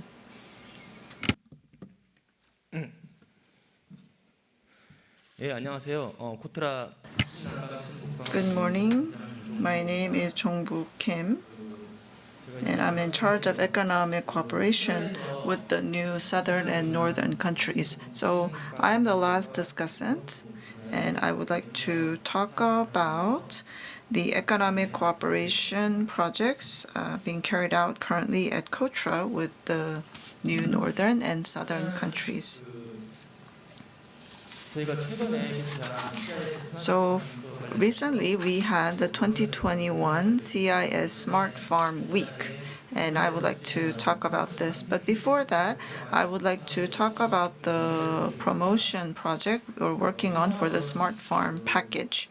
기술 경쟁력이 있는 우리 스마트 So we have smart farm firms in Korea with technological competitiveness, and we want to support them so they can support their technology. And we do a market survey, and we try to support marketing of the technology. So for market survey, we look at what kind of projects are already going on, and we also support the production of contents for overseas promotion and marketing. As we also have a consultative body made up of experts to provide advice on exporting the smart farms. And in April of this year, we had the webinar and online business talks. And there was export efforts made towards the Canadian market. And also we had relevant seminars in China, and we also had the Jordan seminars in September. And also we will continue to have these promotion talks with Ecuador until the end of the year. Now, as for the projects carried out by KOTRA, 중견기업 그리고 관련 기술을 보유한 it has to do with the SMEs and all firms in Korea that have technological advantage when it comes to smart farms. And as for the webinar and the online business talks, well, that is what I would like to introduce to you as I talk about the project by KOTRA. 이번 스마트팜 CIS 스마트팜 위크는 So we had the 2021 CIS Smart Farm Week, and we had webinars and online one-to-one discussions, and CIS 지역 기업이 there were participation by the greenhouse firms in Korea and those firms specializing in aquaculture. And there were 700 buyer companies that participated from the CIS region. 온실용 And so this was what was discussed. The items that were discussed were the plastic greenhouses and also stick-type farms, containers, and also smart controlling of the greenhouses, and cultivation technology for strawberries, and also systems for managing livestock. So there seems to be a lot of demand for Korean technology when it comes to these topics. And regarding the seminar, well, with Russia, Kazakhstan, and Ukraine, we held these seminars. So we invited experts from the government side, and the response was quite good. And we have the KOTRA business channel. We have a channel on YouTube, and many firms tuned in. And so I would like to briefly talk about the content of the seminar. So first, Russia. So two agencies participated. First is the RGU, and they have 250 members, and it is a large union of grain-related firms. 1,000에서 1,400만 톤 정도라고 합니다. And there is about 10 to 14 million tons of demand for grain seeds in Russia. And they are self-sufficient in many grains. However, Russia depends on import for sugar beet, sunflower, potato, and soy. And so we believe that seeds is a very promising market when we think about Russia. And next, we have Fito Group from Russia that participated. Now, Fito specializes in greenhouses and cultivating inside the greenhouses. 7% 정도를 담당하고 있다고. And the vegetable that is cultivated in Russia via greenhouses is about 17%. And in 2013, 최근 2020년에는 67%까지 높아졌고요. 그렇지만 아직도 과일, 채소나 절단 꽃 they have demand for vegetable, fruit, and 딸기, 양초 cut flowers. And so self-sufficiency was 34% earlier and increased to 67% in 2020. However, they still import a lot of fruit and cut flowers. And also they need mobile tray systems and vertical farms for berries, for example. And for vegetables, they need a smart management system for the greenhouses, and also they need a CO2 producing equipment, and also they have a need for the vertical and the horizontal. And the export increased from 5 million to 10 million. And in 2020 and 2021, they had a national Kazakhstan agriculture promotion strategy, and so their exports are rising. And recently, they are utilizing digital technology to carry out smart farming. And until now, 49 firms or corporations have been accredited, and 20 of them are farms and livestock farms as well. And almost 100% of their arable land has been digitalized, and they have electronic land maps. And from Israel and China, they are bringing in a lot of innovative technology. 마지막으로 우크라이나 And lastly, Ukraine 대해서 그 IMC라고 and IMC participated in the webinar, 대표님께서 발표를 해 and a representative from IMC presented during this webinar. 우크라이나 They are a major stakeholder when it comes to the agricultural sector. And Ukraine has very fertile land, and they are known to have one of the global top 3 grain production areas. And agriculture takes up about 10% of their GDP, and of their exports, 45% is agricultural goods. And they have large-scale farms, and they work on wheat and sunflower. However, when it comes to food processing, it lags behind their fresh food market. So large investments are being made, but their productivity lags behind that of the U.S., for example. And it is because they still have old way of farming and their technology is outdated. However, there are many agriculture-related IT firms that are emerging, and they are becoming more active. And mapping system and remote sensing system and GIS-based location system and using drones for farming are some of the up-and-coming areas. And so we had many one-to-one business talks with the entities from Ukraine, and they were very much interested in smart control and the greenhouse technology that Korea has. 이상 짧게 말씀 And so I gave a very brief introduction to the webinar projects. And as for what we're doing at Kotra in terms of exporting these smart farms, well, we have numerous marketing programs. And another thing is that we have Kotra offices in all these nations. And so if there are changes to the local trends, then we are able to catch that very fast and reflect that. So through YouTube and through our website, we disseminate this information as soon as it is available. So I hope that firms can take full advantage of such information.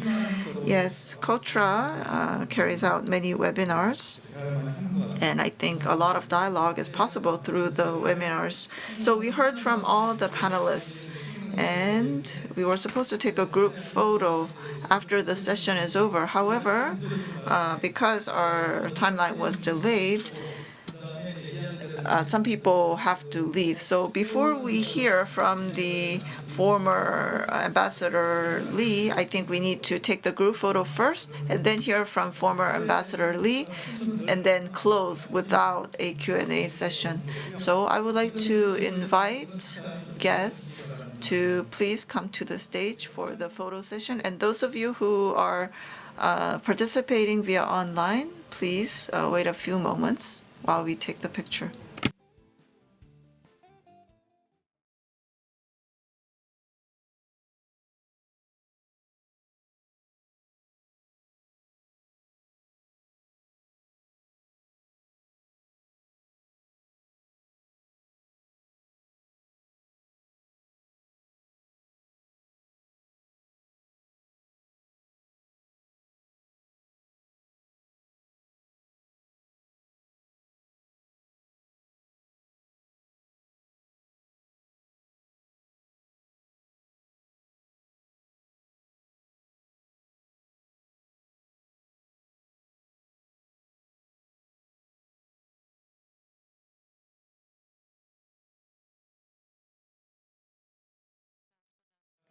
We would like to invite the former ambassador to Ukraine.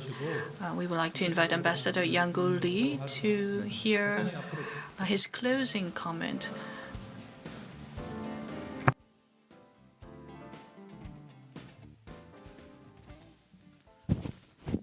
네, 오늘 정말 중요한 자리에 초청해 주신 Thank you very much for inviting me to this very important conference. I was able to hear a very informative presentation and discussion today. I will have much to say, but first, what I would like to mention is that the northern countries was largely centered around Central Asia, including Ukraine and Russia. But now it seems that the countries have been broadened, and that is very encouraging. But when you hear these presentations and panel discussions, it seems that we are focused too much on exports in agricultural products. Maybe we can focus more on value addedness and something that could add value to the local area. So we need to start shifting in high value added areas such as building systems and policy foundations. We have a core target of achieving 1 million tons of food, but we want to go beyond that. But we would like to, of course, we can be bold in achieving 1 million hectares of land, and that's something that we can do and we must do going forward. Professor Won talked about the geopolitical risk in the new northern policy, and not just the geopolitical risk. We also have country risk in the new northern area. So we have to think about how we can hedge these two critical risks, not just with Russia, but also with non-Russian countries. We need to expand our cooperation with more countries. And UN SDG is something that can overcome all geopolitical barriers, so that's something that we need to leverage. And we also need to focus on micro projects so that we can overcome geopolitical risk.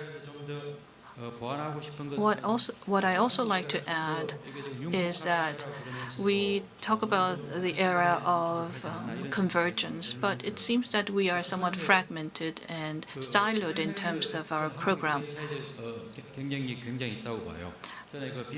I think our franchise companies have a lot of competitiveness. The BBQ, the chicken company, said that they can build about 25,000 franchises, and there is a lot of livestock farms, including the chicken farms, and Toulouse and Paris Baguette, and many bakery enterprises here in Korea is very competitive, and going to these Eurasian market with these franchise companies is very promising. And drone is much needed. And every 3 hectares, there is a saying that we need one. drone. So we have over 30 million hectares in Ukraine, and also there's a vast land in Russia. So we have to consider drone in farming, and we heard about smart farming as well.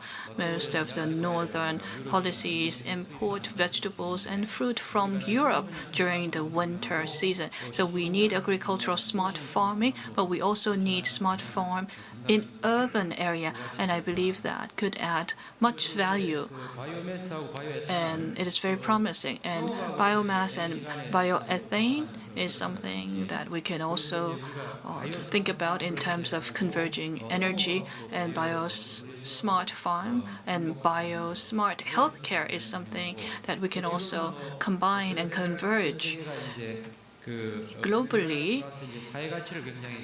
the world is focusing on not just economic value as well as social value. So many talk about smart city. So we can talk about smart town, smart city, and these initiatives could be linked to smart farms to bring about well-being and happiness to the people. That is also a very important agenda. And many of the northern countries are thinking about industrialization, that is industrialization of agricultural sector. Thereby they need the industrial development as well as talent development. The Russia do not have, or many of the countries around Russia do not have success cases. So building industrial clusters with focus on agricultural products and agricultural sector is something that we can also consider. Another thing is also cultural content. We talked about the Squid Game, but we can link the film and drama industry with farming and agriculture. And academia, cooperation between universities and NGO is something that we can also have great synergy on. I would like to end with two more points. One is we have to think about strategy. Strategy is critical, especially for the new northern policy. We have geopolitical risk and country risk. But having just a very simple model is not competitive enough. So whether it's clusters, we need to go beyond the 6th or the 10th industrialization of agricultural sector, thereby building a robust value chain. Also, secondly, SDG, ESG, and carbon emission and digital innovation and ODA, all of these need to be integrated and linked. And in terms of strategy, having a solid alliance and consortium is critical. But if we work in silo between academia, private sector, and research institution, that is not going to work. We need to work with all of the stakeholders, including the universities, private sectors, and government, thereby incubating promising businesses. We also need to do change management.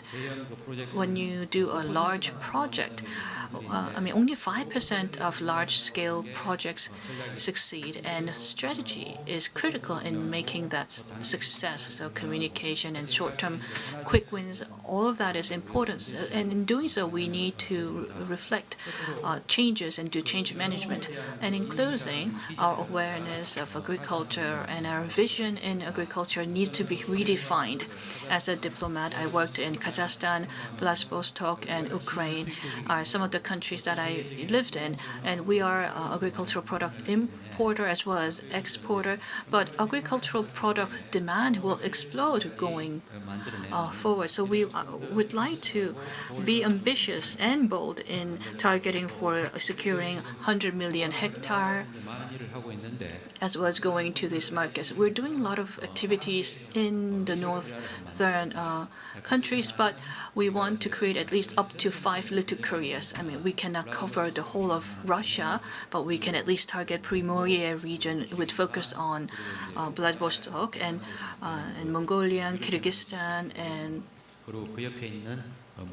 Moldova, and we can also add Mongolia. So we can go beyond 5, but we can start with these 5 countries to build little Korea in these countries. I believe that will bring us 미션일 수가 있다. great success, and it could become a very promising mission. And lastly, Korea has a big say in SDG, and we are working closely with UN on achieving SDG. And in February in Busan, and in June in Japan, and Vladivostok, and China's Xinjiang, and North Korea could be sought after as a 5-year plan for Korea. And if we can pull together everything that we have been doing together, we believe we'll be able to overcome geopolitical risk and a country risk, and further bringing in a peaceful unification between the two Korea. And I believe that will be a very peaceful mission that we can pursue. Thank you for listening. 예, 대사님 대단히 감사드리고요. Yes, thank you very much. 말씀하신 게 이제 기관을 파티션돼서 And Mr. Lee talked about the silos or the partitioning of the projects among the different institutes. So, of course, in Korea, we have agriculture-related agencies and agencies that are not related to agriculture. But I think we all need to get together and to discuss the projects that are currently going on. And so that is why we invited many agencies to this session, but time was very limited. So we would like to plan sessions like this in the future. And of course, we have to work on different regions, the Latin American region, and also the new Northern policy countries and the new Southern policy countries. I would like to thank all of you for attending this session. And with that, I would like to close this session. Thank you.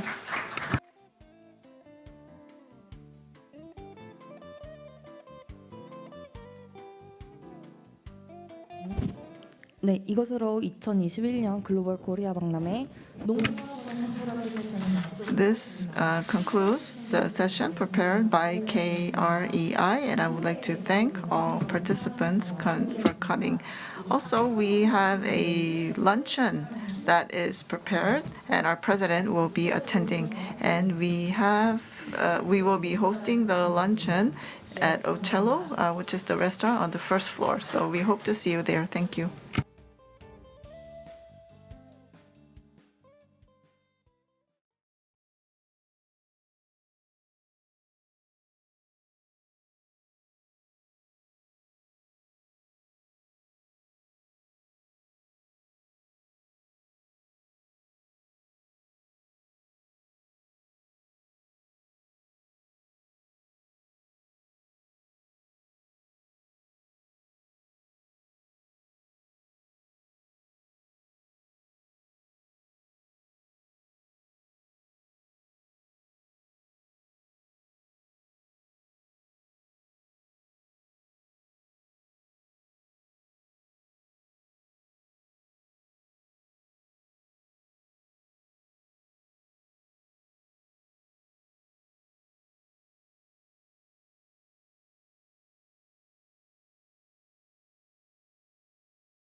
네, 글로벌 코리아 This is the last session for Global Korea Convention 2021. We'll be beginning the session of Kiev on international development cooperation in the era of pandemic and climate change. Thank you for joining us. I am the moderator, Jung-Hwan Yu of Kiev.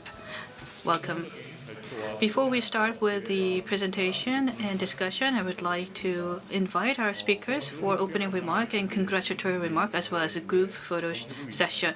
I would like to invite Hae-gu Jung, chairperson of National Research Council. Please welcome him with a big hand.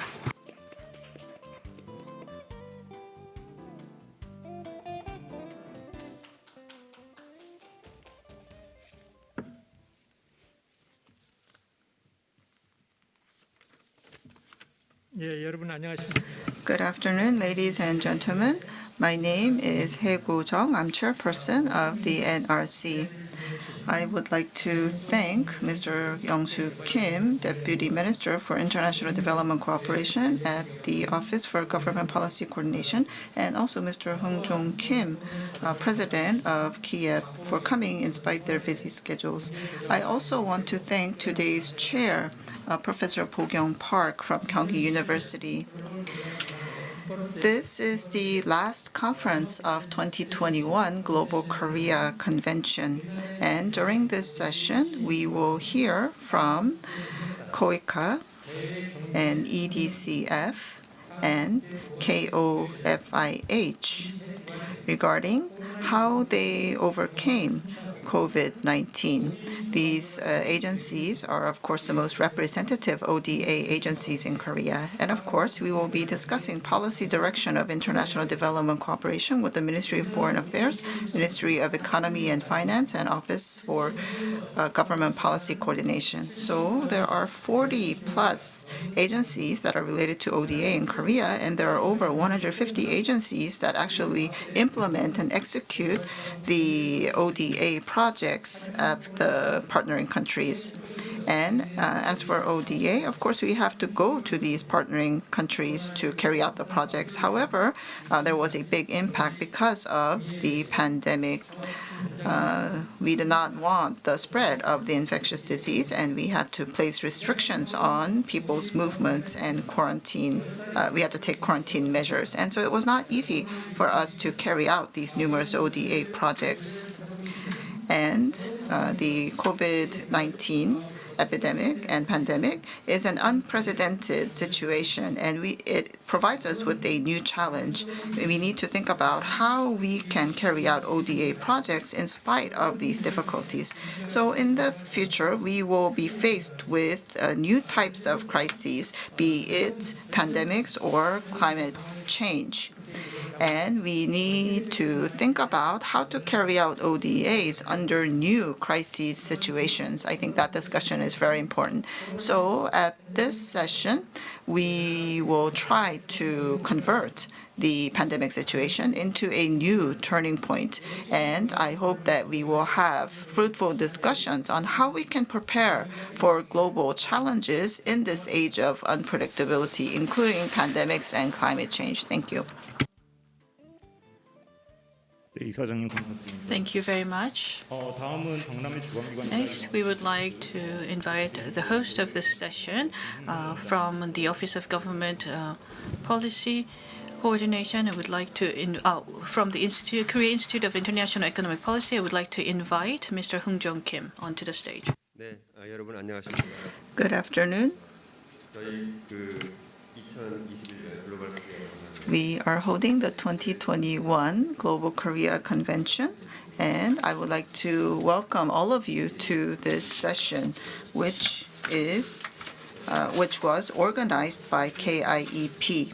And I would like to thank Mr. Hae-gu Jung, chairperson of the NRC, and also I want to thank Deputy Minister Young-soo Kim from the Office for Government Policy Coordination and our chair from Kyunghee University, Professor Po-kyung Park. And I thank today's presenters. So from KOICA, we have Vice President Jung-hee Lim, and also from EDCF, we have Mr. Jong-gyu Park. and also Director General Bok-hyun Nam. So thank you. So we're thinking about the future direction of ODA in the Corona era. And we have representative ODA agencies, including KOICA and also KOFIH and EDCF. And of course, we're working with the Ministry of Foreign Affairs and Ministry of Economy and Finance and the Office for Government Policy Coordination. And we have representatives from these different ministries participating as discussants today. So thank you for your contribution. This session is not long. It will be for 2 hours, but I hope that it will be a very fruitful and meaningful session.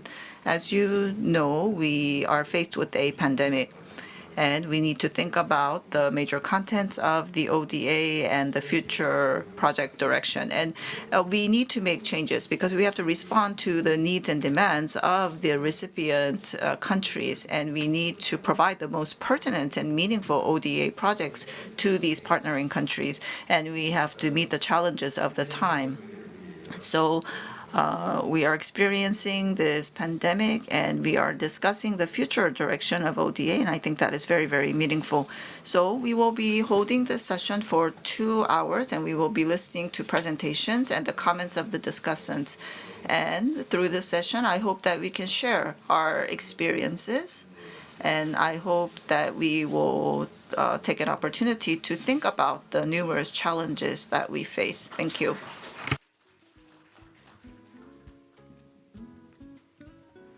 네, 원장님 감사합니다. Thank you very much for your opening remark.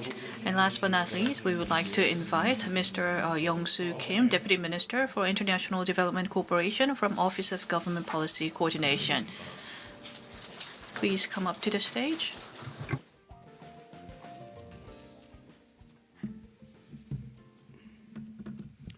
안녕하십니까? Good afternoon. This is Young-soo Kim, Deputy Minister for International Development Cooperation from OPM. I would like to thank Chairperson of NRC, Hee-gu Jung, as well as the President of KIEP, Hung-jong Kim, and I would also like to thank our panel discussion chair, Professor Bo-kyung Park, and I would like to greet everyone to this session. Thank you for joining us. Following last year, we are holding the Global Korea Convention for the second year. In this convention, we are sharing the experience and achievement of working with one another and using this as a platform to enhance partnership. And it is all the more meaningful that we're holding this convention during the ODA Development and Cooperation Week that discusses the integrated plan across the government for ODA. And this conference has a very important topic, which is one of the largest challenges facing the world today, which is pandemic and climate crisis. Although COVID-19 is influencing the whole world, the magnitude of pain and damage is different across the countries. And in the process of recovery, we believe the gap between the advanced nations and developing nations is expected to be bigger. Korea has the experience as both a recipient country as well as a donor nation, and we can play a key role in adjusting and coordinating the activities between the advanced nation and developing countries. And the international community is asking us of a more strengthened role on Korea, and we need to go beyond participating in the international community's effort, but to lead in realizing global value. The COVID-19 and climate crisis will become an important testbed for all of us.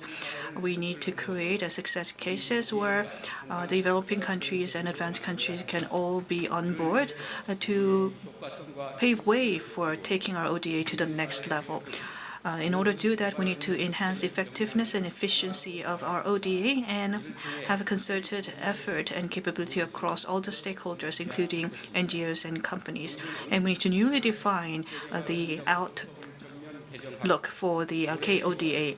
Since the Act on Framework for International Development and Cooperation was developed, we have set up a dedicated ODA division within Office of government policy coordination to build a foundation for legal and institutional implementation. The government will closely coordinate and communicate with the private sector to drastically improve the ODA from linking different businesses and developing strategies and reviewing and doing consequent management as well. We hope that discussion today will help us overcome the global crisis and to develop our ODA further.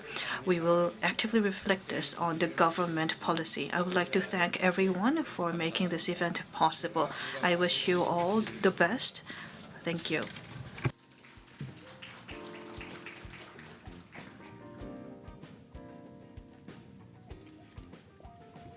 네, 본부장님 축하의 말씀. Yes, thank you very much for those congratulatory remarks. There will be a photo session before I hand over the podium to the chairperson. So we will not have a photo session following the seminar, so I would like to invite the representatives from the host organization and also the presenters and discussants.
네, 지금 세팅해 주시면 됩니다. 네, 이상으로 So that concludes the opening ceremony part of today's session. And I would now like to hand over the microphone to Professor Bok-young Park, who will be moderating the presentations and the discussants. I would like to ask the presenters to please come up to the stage and take your seats.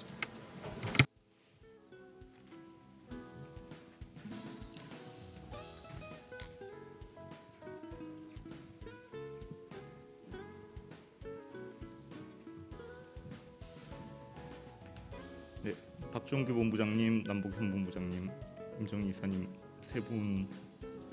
Yes, I would like to invite the three presenters. So Vice President Jung Hee Lim and also Mr. Jongkyu Park and Mr. Bok-hyun Nam.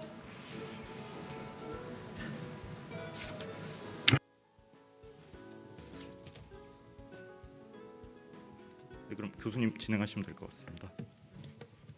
Professor, please go ahead. Good afternoon. My name is Bok-young Park. As was introduced, I'm a professor at Kyunghee University. First of all, I would like to thank Chairperson Hae-gu Chung of the NRC for hosting the 2021 Global Korea Convention. And this is the very last session. And so I would like to thank President Hung Jong-kim for his contributions and hard efforts. And I also want to thank Deputy Minister Young-soo Kim from the OPC for coming today. So last year we experienced the pandemic, and the pandemic changed everything in the world. However, it had especially a bigger impact in terms of development cooperation and international cooperation. And to overcome the pandemic, of course, there were many efforts in healthcare, and we had a great demand for emergency relief. However, because of the risk of infection, it was very difficult to carry out the specific projects. And the entire world was faced with the health crisis. However, there was a great difference between the advanced nations and the developing nations in terms of their ability to respond to such a health-related crisis. And we could see that there was a lot of fragmentation, and we saw a lot of differences and disparity among the countries. Also, COVID-19 will have a big impact in the coming future. So there will be a big shift and many changes in what we experience even after this is over. And I believe there will be the acceleration of the digital transformation, and there will be heightened conflict in the international society. That is very likely. So after COVID-19, probably we will be faced with new global tasks and new global environments. So I believe that we are faced with new challenges and tasks. And so during this session, we will be thinking about what kind of contribution we made during the pandemic, and then think about the way forward and think about the future direction as we think about what is to come after the pandemic. And there will be three presentations, and then we will have a general discussion. So let me first introduce the three presenters. First of all, from KOICA, we have Vice President Chung-hee Lim. So she will talk to us about grants. And I will give her 20 minutes. Good afternoon. My name is Chung-hee Im of KOICA. I will be talking about the KOICA's case on the international cooperation in the areas of infectious disease and climate crisis. In the international community, the climate crisis and COVID-19 has become a big issue here. The COVID-19 has spread incredibly fast, and the impact on developing country is enormous, and the vulnerable segment in the developing country will be most affected.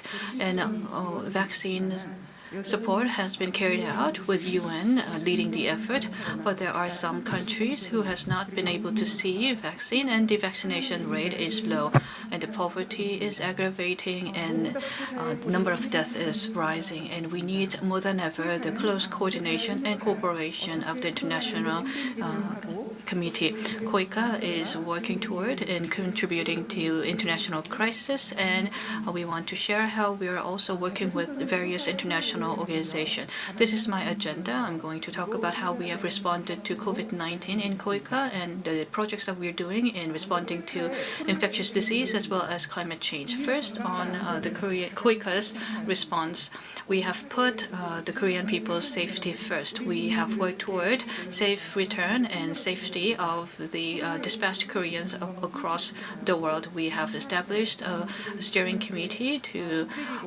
review COVID-19 situation, and we have opened up 24-hour contingency operation system, and we are working in contingency with UN and international organizations, and we were able to have safe return of 1,303 volunteers and workers, as well as 292 Korean people. And we needed to safely protect 600 people who are still remaining in overseas countries.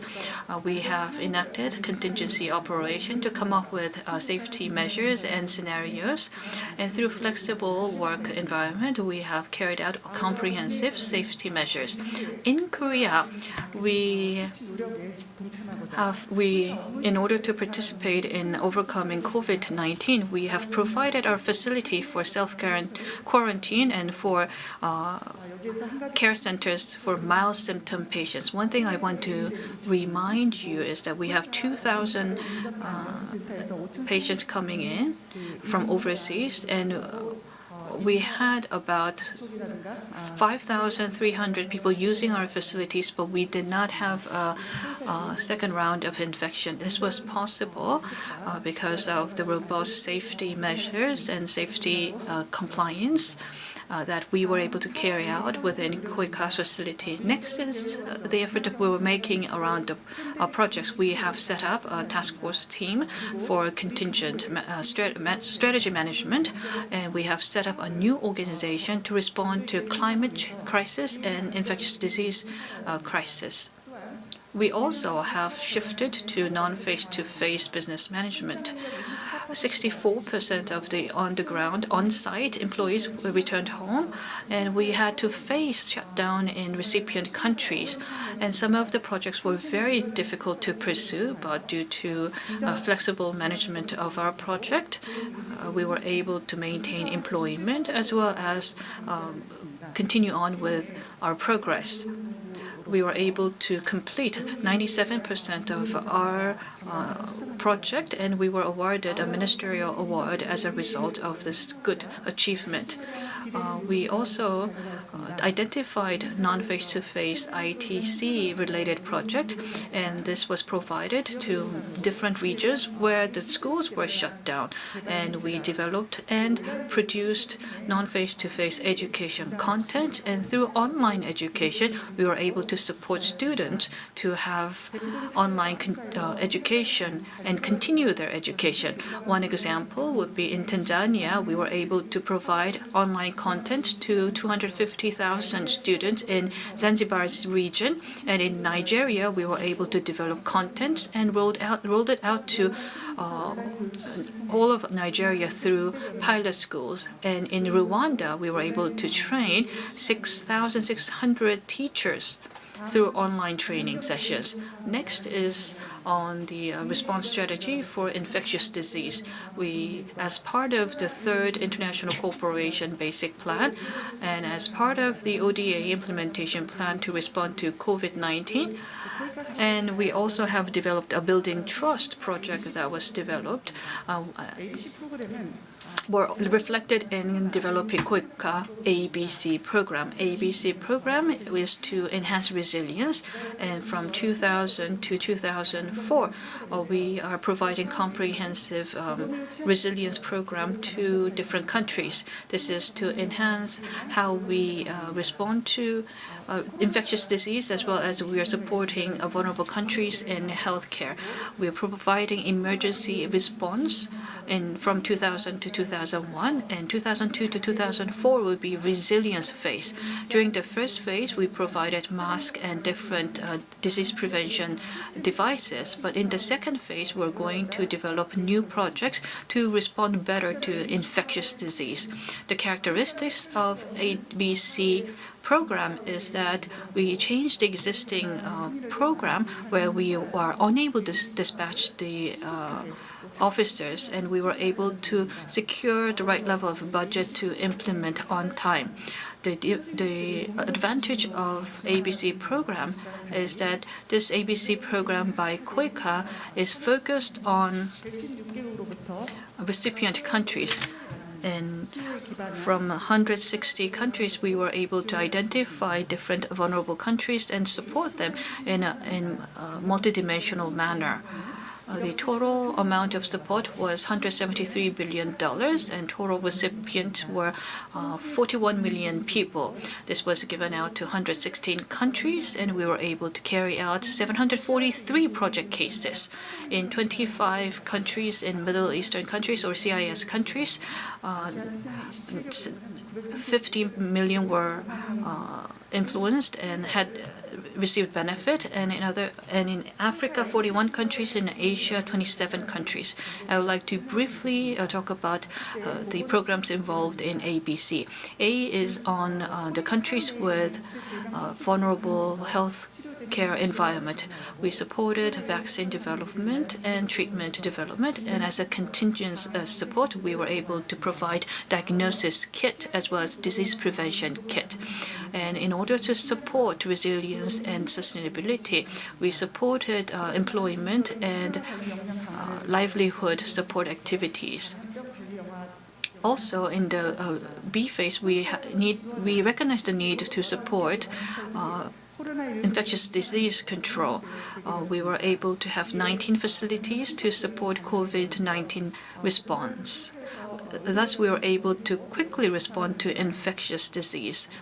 At KOICA, we nurtured epidemiologists during the past disease cases, but these experts were dispatched in the current COVID situation, and we carried out various campaign and education and training sessions for residents living in the community.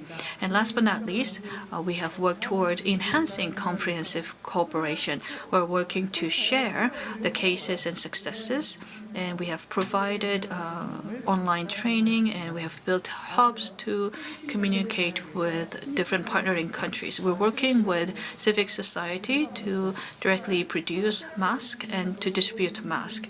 And we have also supported people in need with the devices and equipment for preventing disease. One thing that stands out is that we distributed some of the medical carriers and equipment that was developed using proprietary Korean technologies. And 43 institutions were participating, and we were able to create export revenue impact of 50 billion won, and we take pride in being able to support some of the Korean companies. These are some of the ABC program cases. For Uzbekistan, the air flight was cut off, but the president sent his own presidential airplane to have safe return of our people. We have reviewed the current status of COVID-19 in Uzbekistan and provided software assets like the human resources and information. Through comprehensive consulting, we have contributed in Uzbekistan's response to COVID-19. Uzbekistan, as a result, is known to be one of the leading cases where they successfully controlled the spread of disease. And Korea is happy to be part of that process. In Ghana, we have pursued a global healthcare security program. And at the time, we were able to nurture epidemiologists for this existing program. And with outbreak of COVID, these experts were able to survey and inspect over 20,000 people, and we have further plans to dispatch more epidemiologists to Ghana. Next is a Nepal case. Nepal focused on providing healthcare and health care experts. This Mechikot is in an isolated area away from the capital city. It is the only government operated hospitals, but they were not ready at all to respond to COVID-19. But through working with KOICA's Nepal office and through working with KAN, the Korean Student Network, we were able to support the Nepal healthcare employees, and this hospital was designated as a COVID-19 response hospital. Next is on the climate change response program at KOICA. In Korea, we have Korea New Deal comprehensive plan, and we have 2050 carbon neutrality strategy, and we have a cross-government Green New Deal ODA strategy. We are talking about increasing the ratio for Green New Deal ODA. We want to expand the ODA level to OECD DAC level by 2025. KOICA is reflecting these plans on KOICA's 2025 climate action plan. This will serve as a foundation for our future programs. Our vision is to curb the rising temperature by 1.5 degrees Celsius to protect Earth from climate change. And our mission is to achieve 2050 carbon neutrality and to support climate resilient development. We have created different strategic goal and program. First, we want to support 2050 carbon neutrality. The key program is to support transition of carbon business. Second goal is green recovery and increasing and supporting climate adaptation. This is to enhance urban ecosystem and infrastructure resilience support. And third, we want to expand green climate partnership. Starting 2016 to 2019, we have been participating in a climate action plan, and we have contributed $54 million. This is 9%, and OECD average is 11%. So KOICA need to further increase its contribution dollars to climate change. We have about 30% of projects in the climate mitigation. This is usually in agriculture and water resources. And agriculture and water resources take up about 70%. And for goal number 1, we want to identify more of the programs in goal number 1 to balance the overall spending. Next, I would like to talk about Green Climate Fund. KOICA has obtained GCF accreditation, and we were able. And for the ESS risk or B below category, we can voluntarily decide on which program to participate for small size ESS projects. This gives us opportunity to actually develop and identify climate change response businesses. We've had very robust operation system and with good talent. And when you look at our accounting and compliance as well as the ethics code, you can see that our level of operation has been recognized as excellent to achieve the approval from GCF. This is another case of climate change response. In Fiji, we are combining farming with photovoltaic. The total financing amount is $16 million, and contribution by KOICA is 8 million, GCF 5 million, private sector 2 million, and Fiji government is contributing $1 million. The location is Ovalau Island in Fiji, and currently the island relies 100% on fossil fuel. And by 2040, we were able to shift its energy to clean energy by 50%. We are also looking into developing new crops that could respond to climate change. But after 2025, we will be able to reduce 9 tons of carbon, and we'll be able to win projects. And currently, there are increased deaths in the global society due to COVID-19. Many experts say that the poverty will aggravate in developing countries. We have made much progress through MDG and SDG, but many predict that the current status will return us back to the past by 15 years. KOICA is working with domestic experts and relevant institutions to come up with democratic response, and we are working toward in making our ODA project more efficient and more economic and more impactful in the global community. We ask for your support, and thank you for listening. 네, 임 이사님 감사드립니다. Yes, thank you very much. Well, the increasing demand after COVID-19 is definitely in the climate change as well as healthcare area. In the area of healthcare, KOICA is pursuing ABC program, and there is also midterm climate change response strategy for climate response. So there are 3 pillars that is being pursued for your program. Thank you for your presentation.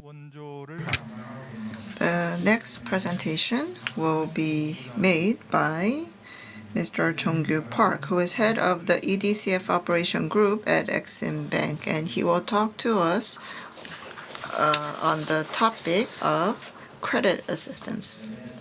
Good afternoon. I am from the EDCF operation group. My name is Jong-gyu Park, and I'm from Exim Bank. And I would like to talk about the response to the pandemic, so EDCF's pandemic response, and the strategy for support following COVID. So, table of comments, I would like to talk about some background information, our response to the pandemic, and then talk about support strategies in the future. So according to the WHO, well, we believe that the poverty population will increase in the future. So these are people who live on less than $1.9 a year. And in the beginning, we thought that this portion, or the number of people living in poverty, would decrease. However, things have changed because of the pandemic. And you can see that major developing nations, including India, have recorded negative growth last year. So there has been a negative impact of the pandemic. So accordingly, World Bank and ADB and major donor institutes are engaged in active activity in these numerous developing nations. And the World Bank, well, their plan was $160 billion related to corona support. Actual execution as of June of this year was $157.1 billion, and they came up with what is called a climate change action plan for 2021 to 2025. And as for ADB, their plan was a $29 billion package. That was their announcement. As of October, they have executed $21.6 billion. And in 2019, Strategy 2030 was announced. And in the post-COVID era, ADB said that they will continue to support economic recovery and also to supply vaccines. And they had a $10.4 billion program. And we also have JICA, and their plan was 700 billion yen in emergency loans. And as of October of this year, they approved 410 billion yen. And as for the results, the execution, these were not official announcements by the agencies. I just went to their websites and tried to get this information. So there could be some differences when the actual announcement is made later on. But the point I wanted to make is that all these different institutions are trying to do their best in order to provide support to the areas hit hard by COVID. Next, I would like to talk about EDCF's response to the pandemic. So I want to talk about what we did last year and what we did this year. So last year, we had a lot of support provided for the health area. And EDCF, actually, we work on bridges and airports, and also hospitals and water systems. So we support infrastructure. However, there was a lot of shutdown of numerous governments, and there was limitations of movement of people, and there were difficulties in global logistics, and it was very difficult to actually deliver the materials. So we ran into problems as we tried to go ahead with our projects. Also, with the EDCF, we have governments participating in bids or the government announces a bid, and the companies participate in this bid and try to win contracts. As for some projects, of course, we have embassies. So the Korean embassy in Kenya, for example, so they would carry out the bidding process instead of the local government. So we try to find ways to deal with the situation. However, in spite of these efforts, of course, there were delays to our projects. Also, from the developing countries side, they needed medical suits and also diagnostic kits, and there was a lot of requests for such material.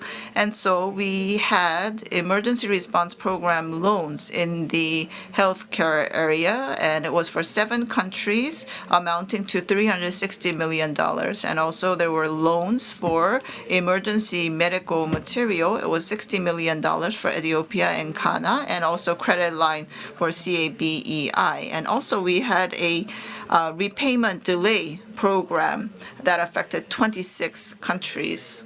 And so for project loans, for example, well, this is for 2020. So we establish or select a health-related project. So emergency plan for current quarantine measures for infectious diseases, for example. So a policy is established, and of course, we need funds to carry this project out, and we would lend credit so that the funds would be there. And that's the second part that you see on this slide, and that was $60 million that went to countries like Ethiopia and Ghana. And when we provide loans for these materials, we actually have a list of the materials that are eligible for this loan. And if we proceed that way, it takes a year or two to actually lead to purchase. But last year, we tried to streamline the process so everything could happen very fast. So we started discussions with Ethiopia in May, and we were able to complete supply in the first half of last year. So we moved very fast. As for Latin America and Central America, there were added difficulties over there. And so we worked with GABE, and we provided a credit line of $50 million, and GABE carried out re-lending of the funds.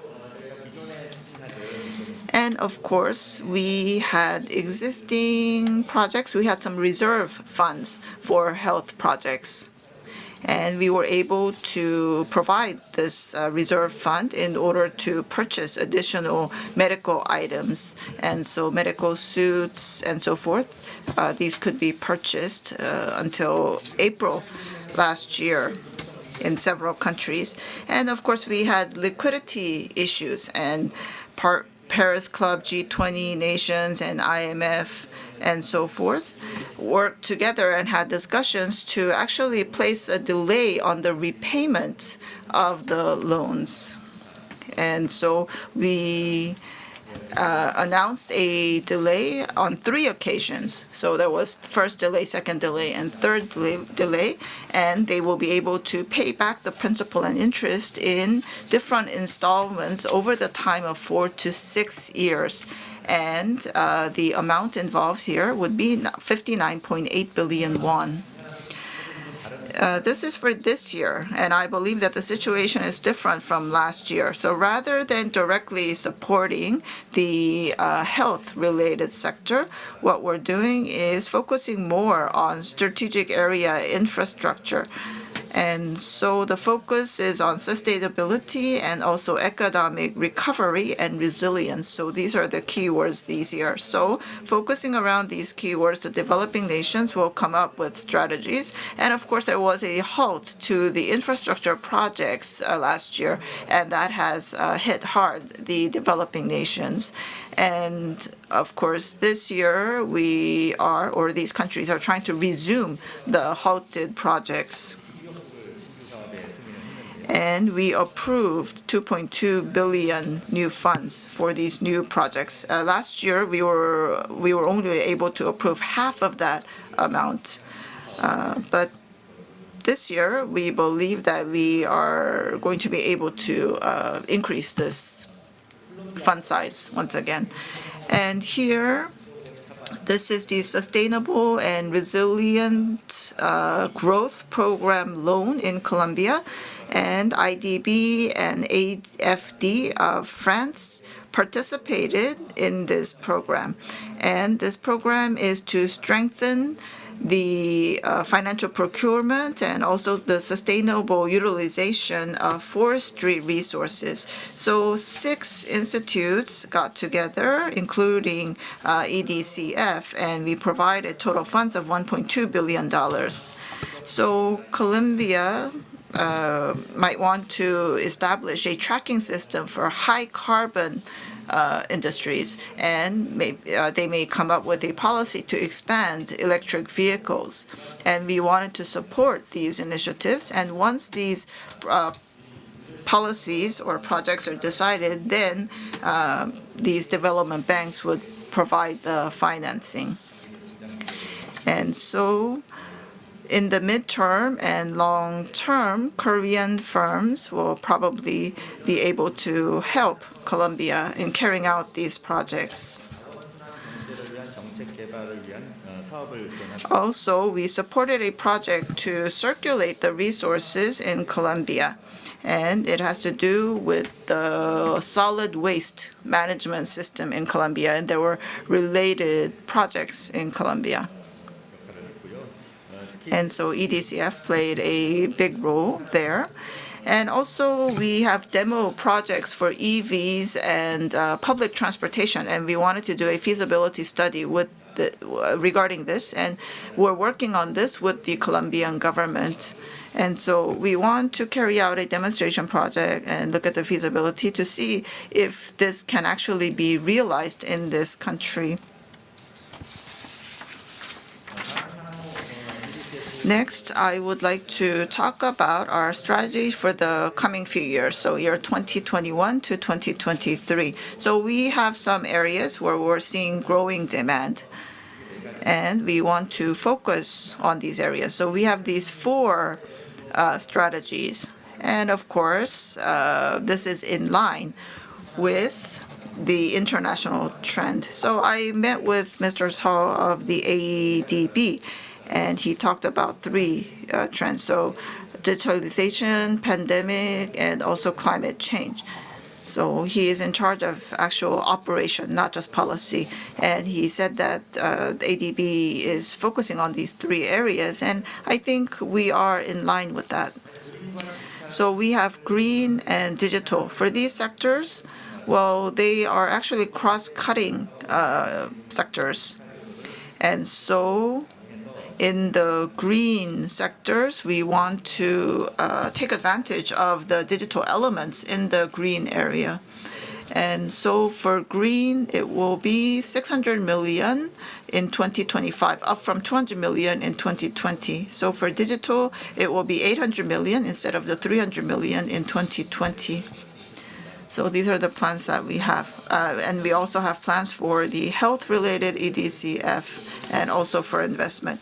So here we have what is called a green EDCF, and we have different EDCF projects, and we came up with a self-developed index in order to calculate how green this project is. And we will be looking at 4 different indices. So how much climate change mitigation there is, how much climate change adaptation there is, and circular economy, and also social inclusiveness.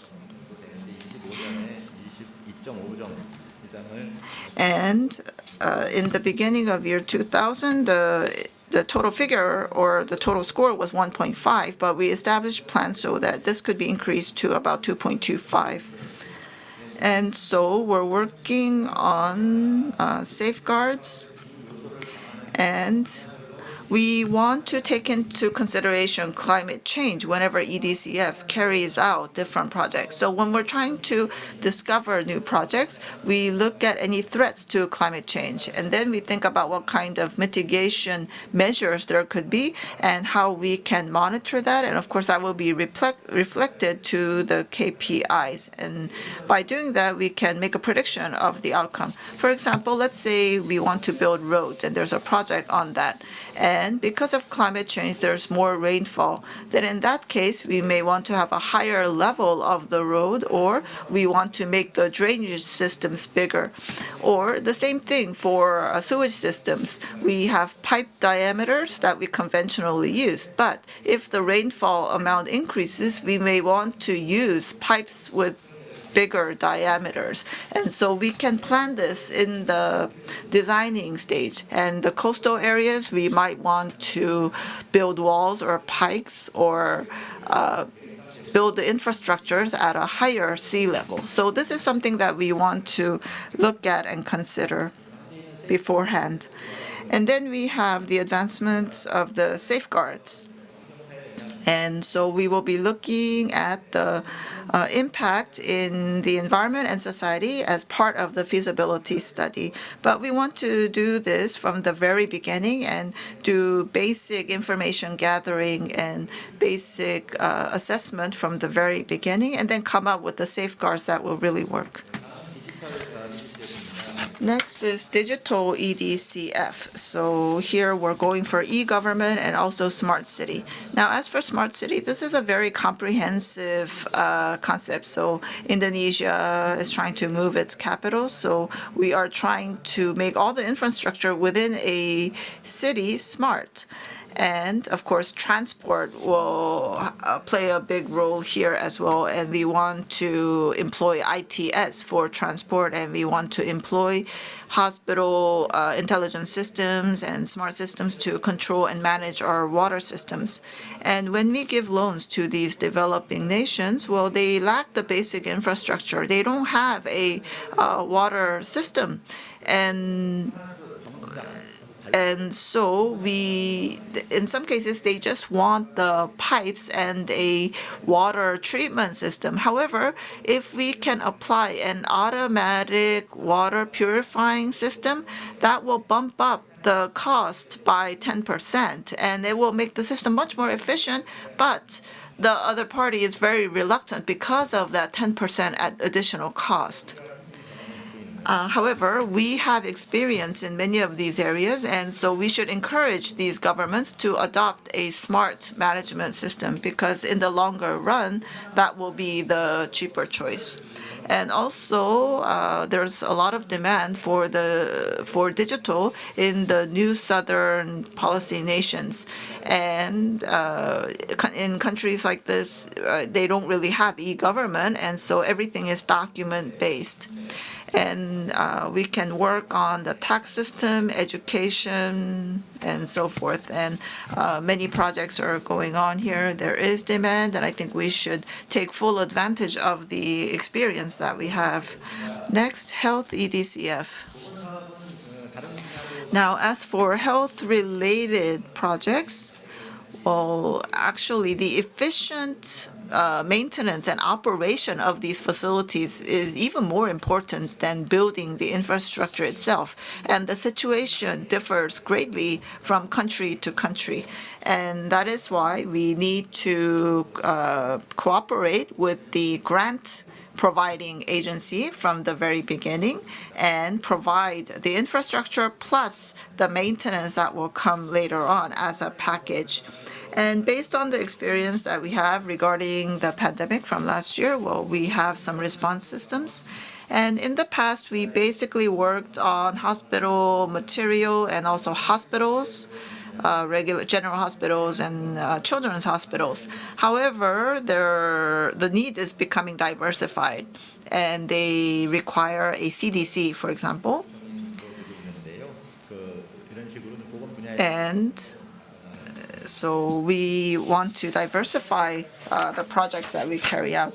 Next is supporting projects based on investment development. And so in this case, we want to recruit private entities. And so when we carry out ODA projects, well, for the private sector to participate, there's a lot of risk involved, and so the ODA entity has to play a vital role, and we have to find a way to share the burden in a fair way. And there are numerous ways of participating in the investment development, and the private party can be part of the investment fund, and the government or the state of the receiving nation can participate in that fund or consortium. And of course, there is a second model. Here, we support the surrounding infrastructure, and LH is working on that. It's not going smoothly right now because of the pandemic, but anyhow, these are the other type of projects that we work on. And the third type is to have partial support. So for example, we want to collect water from a water source. And we will have the recipient country government working on that. As for the water purifying facility, we could have another entity that invests in that. And so in order to be efficient with all these different projects, I believe that there has to be a close link between the agencies that are in charge of the grants and the agencies in charge of the credit assistance. And of course, with KOICA, we have cooperation for all these stages. And we have to consider the expertise of the different agencies and the roles that they can play at these different stages. And I have 3 cases in my subsequent slides, but I would like to wrap up with by showing you just one example, the case of Indonesia. So this is the Jakarta area, and we want to provide drinking water. And we have the Karian Dam on the left, and EDCF provided support for this dam. And the dam is currently being built as we speak. And then we have the EDPF, and that is the support for providing water pipes from the dam to the treatment facility. And currently discussions are ongoing for this part of the project. And we have the K-Water Consortium. So there was a bid announced by the Indonesian government, and K-Water Consortium won that bid. And dialogue is currently going on regarding this project, and you can see that Korea will be heavily involved in building the dam and the pipes and so forth. And so this is the first case of Water Industry Team Korea, which is a PPP, making inroads to the overseas market for the first time. And so Korea is involved and supporting this very big infrastructure project in a developing nation. And I believe that we will see great results in the end. So I believe that is a great case, so that is why I wanted to share that with you. And then as for the other cases, please refer to my slides. And so I hope that we will be able to fully utilize the strategy that I outlined, and we at EDCF will do our best to do that as well. Yes, thank you very much. So at EDCF, you talked about the strategies that you have for post-COVID era, and we want to build up the capacity of the developing nations. And You also talked about how you reflect in each of the cycle steps the impact on climate change, and you talked about the green index and also about the advancements of the safeguards. So that was great. And also you talked about the different situation in the different countries and talked about customization. So that was great. Next, we have with us from Korea Foundation for International Healthcare. We have with us Bok Nam, Director General of KFIH. Please welcome him with a big hand.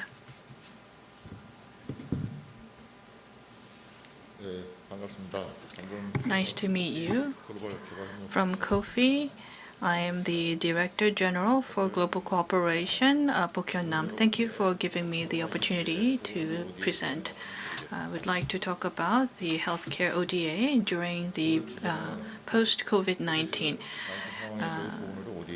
I would like to talk about the healthcare ODA in COVID-19, and this is my agenda. We would like to go over the healthcare issue and go over the current status of healthcare ODA and end with the future challenges and directions for healthcare ODA. First is on the COVID-19 situation and healthcare issue. This is the current COVID-19 situation. As you can see on a weekly basis and also on a global, this is the overall trend.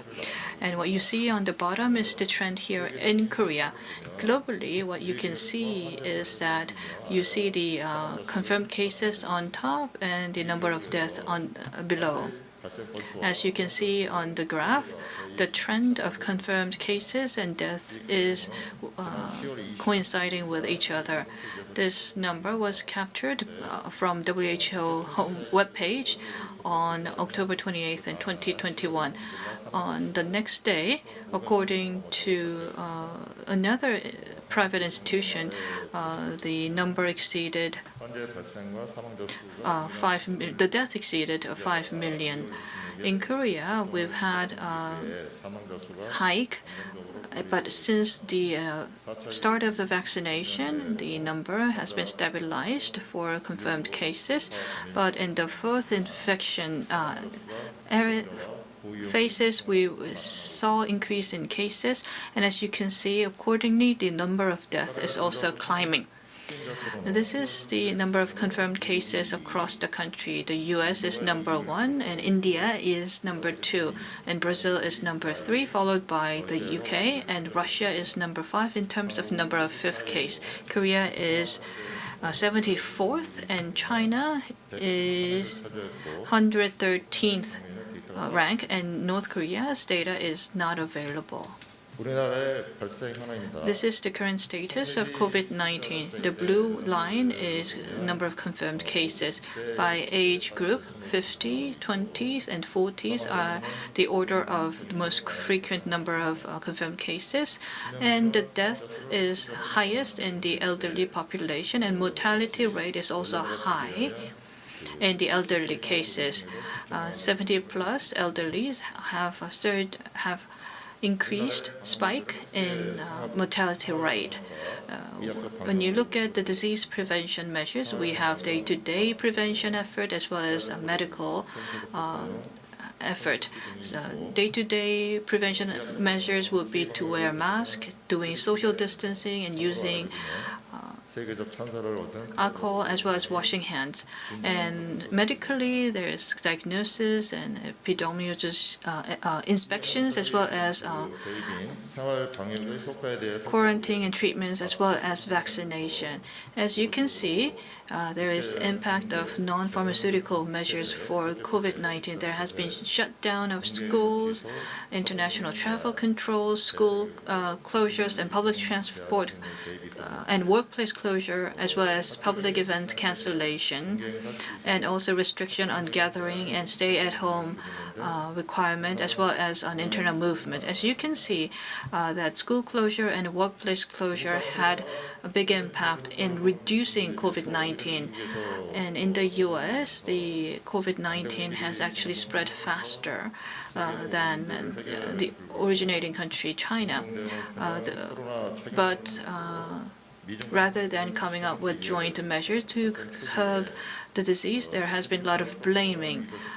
There has been a leadership clash between the U.S. and China, and due to this conflict, the leadership of WHO is unstable. If we were to have very strong WHO leadership, we were able to respond early on and control pandemic better than where we are today. And there is also imbalance in distribution of vaccines. High-income countries have high ratio of vaccine doses, but low-income countries have lower vaccine doses purchased compared to total population. During COVID-19, there has been a survey on 25 essential health services. It includes family planning and contraception, antenatal care, facility-based birth, nutrition management and control, and malaria, TB cases, and cancer diagnosis, dental services, and urgent blood transfusion, and 24-hour emergency services. These 25 services are the essential health service that will be required during COVID-19 pandemic. The survey was carried out in 25 countries, 152 countries, and we looked into different countries by income bracket that experienced service suspension. 23% was the global average, and low-income countries, 45% experienced health service disruption, but only 4% in high-income countries. We surveyed the country priorities and technical assistance needs, and there has been about 233 technical assistance need, and 60 was the most required services, which is maintaining essential health, which was followed by a need for essential supplies as well as health workforce strengthening. When you look at the healthcare issue due to COVID-19, it could be divided into leadership, well-being, and health security. First, on leadership, the early WHO response was not optimal, and the conflict between the U.S. and China didn't help with the overall disease control. And there has been imbalance in vaccine distribution, and there's a low accessibility to healthcare service, and there was lack of consideration for vulnerable people, and there has been lack of cooperation and information sharing for fast support, followed by lack of global response and regional response when it comes to health securities. Next is on healthcare ODA. When you look at the overall global public health scope, it could be enhancing health and environmental health, health industry, statistics and epidemiology, as well as healthcare policy and international healthcare. This is in line. I'm going to match this with the ODA situation. This is the value chain for healthcare ODA. The mission is to have health for all and to provide healthcare services in an effective way for everyone to access. In order to do that, in RMNHCH, there is a detailed goal of achieving health for maternity and infant, child as well. There is also a problem of lack of monitoring and governance and lack of healthcare patients. And we will be able to achieve universal health coverage by overcoming these challenges faced by healthcare. The objective ODA and the paradigm of ODA has changed. Jeffrey Sachs asserted that there is development effectiveness. In order to improve healthcare situation, the aid needs to be increased. And orderly also criticizes the aid, and they focused on the effective ODA and emphasizes the importance of effective ODA, and we need to shift from aid effectiveness to the development effectiveness. Through 4 rounds of high-level official conferences, we are making this paradigm change a reality. And we have also looked into healthcare ODA from a recipient standpoint. In case of Ethiopia, there is a heightened competition between donors. We have small budget in terms of ODA, and relatively speaking, the officials from a recipient country has less interest, and that's one of the issues we have to pay attention to. This is a case of Laos. In Laos, out of 33 donor countries, China has the largest donor, and we're about 6th donor country following China, World Bank, ADB, Taiwan, and Australia. Kofi office is working with Laos government, and we're achieving much result by jointly working with the local government. Next is on the challenges and direction for healthcare ODA. Kofi has a total of 9 overseas offices. During COVID-19, we are providing PCR, PPE, as well as diagnostic kit and medical equipment such as ventilators and PT monitors. And EDCF has provided funding, and we were able to provide PPE to 5 countries, and Ministry of Foreign Affairs supported $5 billion, and we were able to provide PCR diagnostic kits to different partnering countries.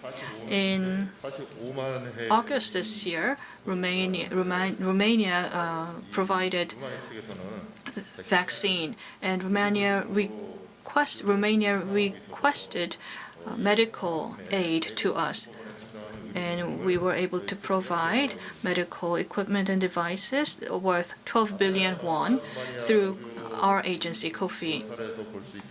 As you can see in these exchanges, strictly speaking, we can also cover not just ODA areas, but we're also leveraging our expertise and experience to promote international cooperation in healthcare area.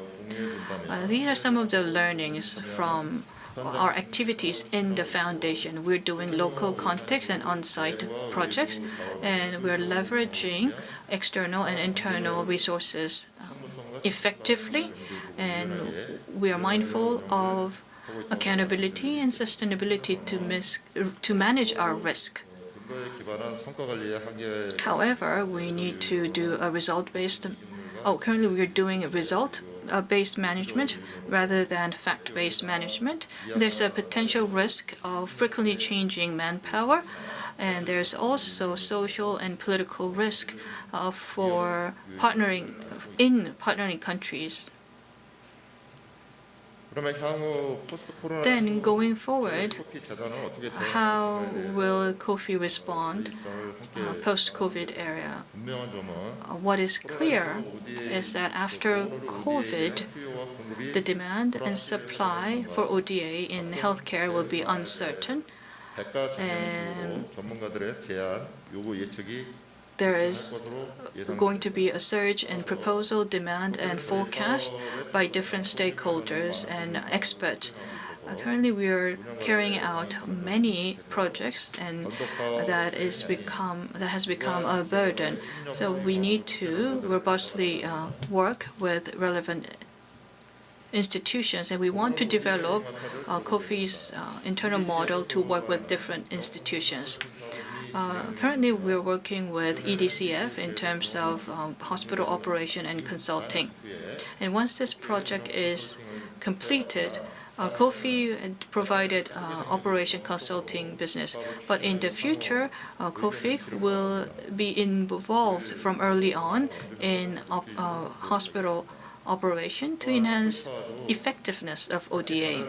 KOICA is providing different regional healthcare projects and will share that information to increase effectiveness. Going forward in the next few years, there will be the increase in communicable disease. So we need to build an infrastructure to work together in preventing and controlling these communicable disease. Next is the future direction in healthcare ODA. We need comprehensive understanding of the partnering countries, and during the implementation phase, we need to work and collaborate with one another, and we want to pursue evidence-based management. Next is on our future challenges. We need to enhance healthcare system, including the first tertiary healthcare system. And in Korea, we need to link and converge different areas to provide assistance where we have the competitive advantage. What is more important, we need to build a consensus across Korean people on providing ODA. And through that, we'll be able to meet the Sustainable Development Goal. Thank you for listening. Director Nam, thank you very much. Kofi has provided a lot of grassroots level cooperation in COVID-19. And after COVID-19, you also talked about your strategy for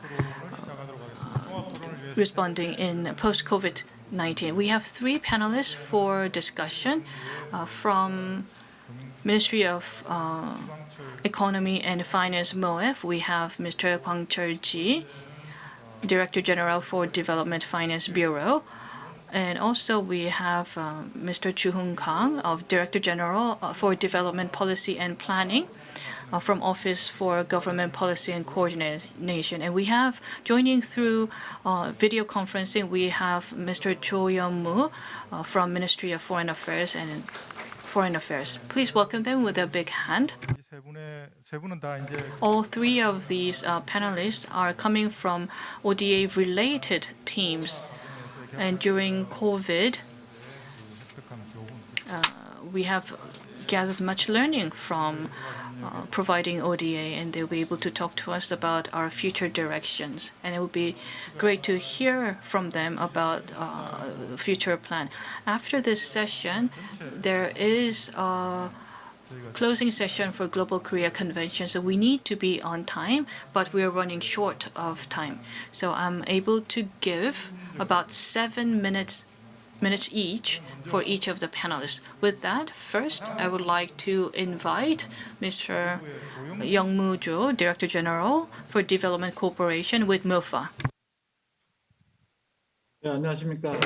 Good afternoon. My name is Young-moo Cho. I'm Director General for Development Cooperation. So I would like to thank the 3 presenters. Your presentations were very informative. When I participate in international conferences or bilateral discussions, well, the main topic is climate change and COVID-19. And regarding these 2 issues, I would like to talk about what the Korean government has in mind, so our future plans, and talk about my opinion on future direction for development cooperation. Now, for COVID-19, this is not an issue limited to just health, but it has ramifications for the entire society. And also, we have bipolarization in the international community because of the pandemic. Also, we have developing nations that lack the ability to respond appropriately. And we are thinking about how much of the SDGs that we have achieved. And we have the increase of the people living in poverty. So the international community is very much concerned. And as KOICA and Kofi has said, we have unfairness in the provision of vaccines among the nations, and there are very big gaps among the nations. Now, with COVID-19, it is a very multifaceted threat, and it has a negative impact on the socio-economic development of developing nations. And To deal with this, the government has come up with numerous plans, ODA plans, to support the developing nations. And so we want to create a world that is safe for all. And the first area is humanitarian aid, second is cooperation in health, and third is to support in economic capability. As for the first area, well, we provided emergency relief items multilaterally and bilaterally. So we have strength in diagnostic kits, and also we were able to supply ample masks in Korea, and so we were able to provide masks to overseas nations as well. In relation to the vaccines,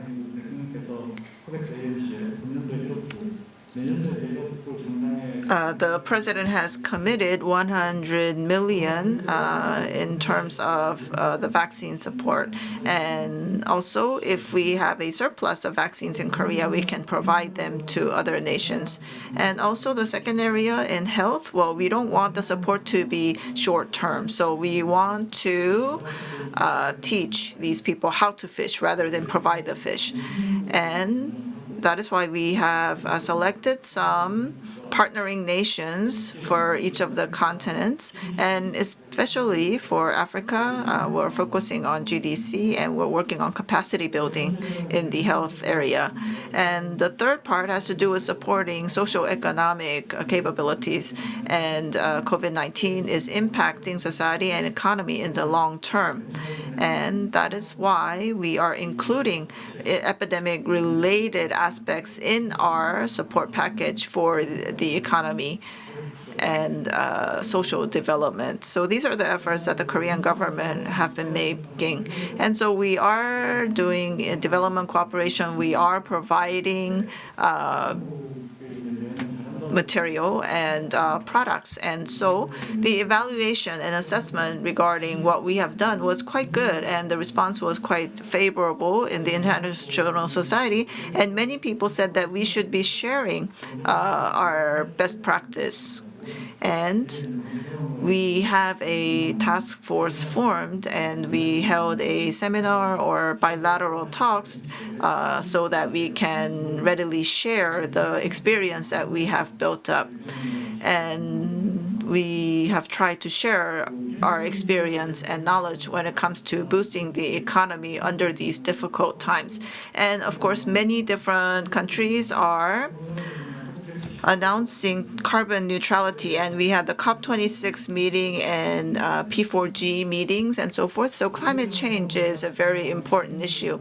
So as for responding to climate change, it is not just the advanced nations that can solve this problem. We need the hard effort of the many nations that emit high level of carbon. And of course, the Korean government is responsible as well, and we are putting in a lot of effort to deal with this issue. Now, with the P4G meeting, we have many programs in place. And we will be doubling the fund for this to $200 million. And as the presenters have said, we have the Green ODA strategy, and that's one of our initiatives. So of the ODA projects, by 2025, we want the portion of these ODAs to be green ODAs to be above the OECD average, and we will be working on reduction of greenhouse gases and so forth. And also we have GCF and GGGI and also the Asian Forestry Service, and we will be cooperating with these different entities. And Koika talked about GCF, and we believe that this agency, the Koika received the certificate of accreditation. And as for implications and as for future directions of development cooperation, well, first of all, of course, fund is always lacking, so we have to expand the budget. And also, when we carry out projects, the process has to be more flexible. And as for humanitarian aid, that is the budget from MOFA. and it is about 124 billion won. It is much more than what we had in the past. However, it is still very, very lacking. And of course, there was a lot of need and demand for support regarding COVID-19. And so we have to expand our budget for humanitarian aid. And so rather than responding as the need arises, I believe that we have to increase the budget for humanitarian aid to begin with. And likewise, we have to support innovative development. And as you know well, we have a fund to combat diseases, and we levy 1,000 won per plane ticket. However, not many plane tickets were sold because of the pandemic, so it's a very ironic situation. But we need to review and consider many other innovative projects. And also, the third thing I want to talk about is mixed financing. And so we need to come up with effective ways of financing. And we have different parties, the public party and the private party. And we also need the participation of the developing nations. So we need mixed financing. And as for flexibility of the implementation plans, well, we have N-2 preliminary analysis. And so that is why it is very difficult to review everything in the very early stages. So perhaps we should utilize a fast track method. And we need to cooperate with other nations, and the cooperation with the relevant agencies in the recipient country is most important. And we need to work with civic organizations and corporations that exist in the partnering countries, and their capacities have to be enhanced. Also, our competitiveness lies with experience and knowledge, and we can provide more advice to the partnering nations. And thirdly, well, it has to do with the digital strategy or the importance of digital. And when we go overseas for business trips, of course, there's a limit on movement of people, and we have to carry out numerous business projects and government projects online, and this shows us how important digital technology is. And President Moon has talked about the digital gap in very important international forums. And so, yes, we do need digital technology. And as for digital, it's very effective. It's effective technology, but we have to think about protection of privacy and personal information. So there are some pitfalls to look out for as we employ digital technology. And perhaps there could be a digital gap, which could be an important issue. And also ICT, and also we have science-related ODA, and we need to promote this. And I believe that the industries are working hard on this. And we have competitiveness in science and ICT, and we should use that to our full advantage. And lastly, we need to come up with a very comprehensive and integrated strategy. We have health care related crises, but it has a big impact that goes outside the area of health. And this is tied to the development of the different nations. It is linked to humanitarian aid. So we need to have a more comprehensive view. And we can employ methods that are not ODA, or we can be creative and think about adding grants to the credit issuance. And also, I want to emphasize the importance of partnership, because the government cannot do all this alone. We need to expand cooperation with the private firms, and we need to consider ESG, and firms are realizing the importance of ESG. And also cooperation with the civil society. And we have civic groups and civil societies that exist in the different nations, and we have to strengthen our network with these organizations. And the Global Partnership Forum will be held from tomorrow, hosted by MOFA. And we will be talking about development agenda, and we need inclusive partnership. That's one of the 4 key strategies in order to make things more efficient. Mr. Cho, can you wrap up? Time is limited. So in conclusion, in terms of development cooperation, that will not solve all problems. However, we once again realize the importance of development cooperation, and Korea can play a very important role. And after joining the OECD for 10 years, we have come a far way. However, there are many more things that we can do in the future. So on that note, I would like to finish. Thank you. Next is on financial cooperation. Director General Ji Kwang-chul will be speaking on the financial cooperation. You have 6 to 7 minutes. Thank you. I would like to thank Kiev as well as NRC for making this event possible. And also, I would like to thank Chair Haegu Jung for being with us until the very end of the program. I'll be very brief.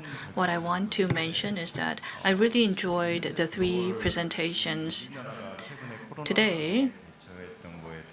When you look at how Korea responded to COVID-19,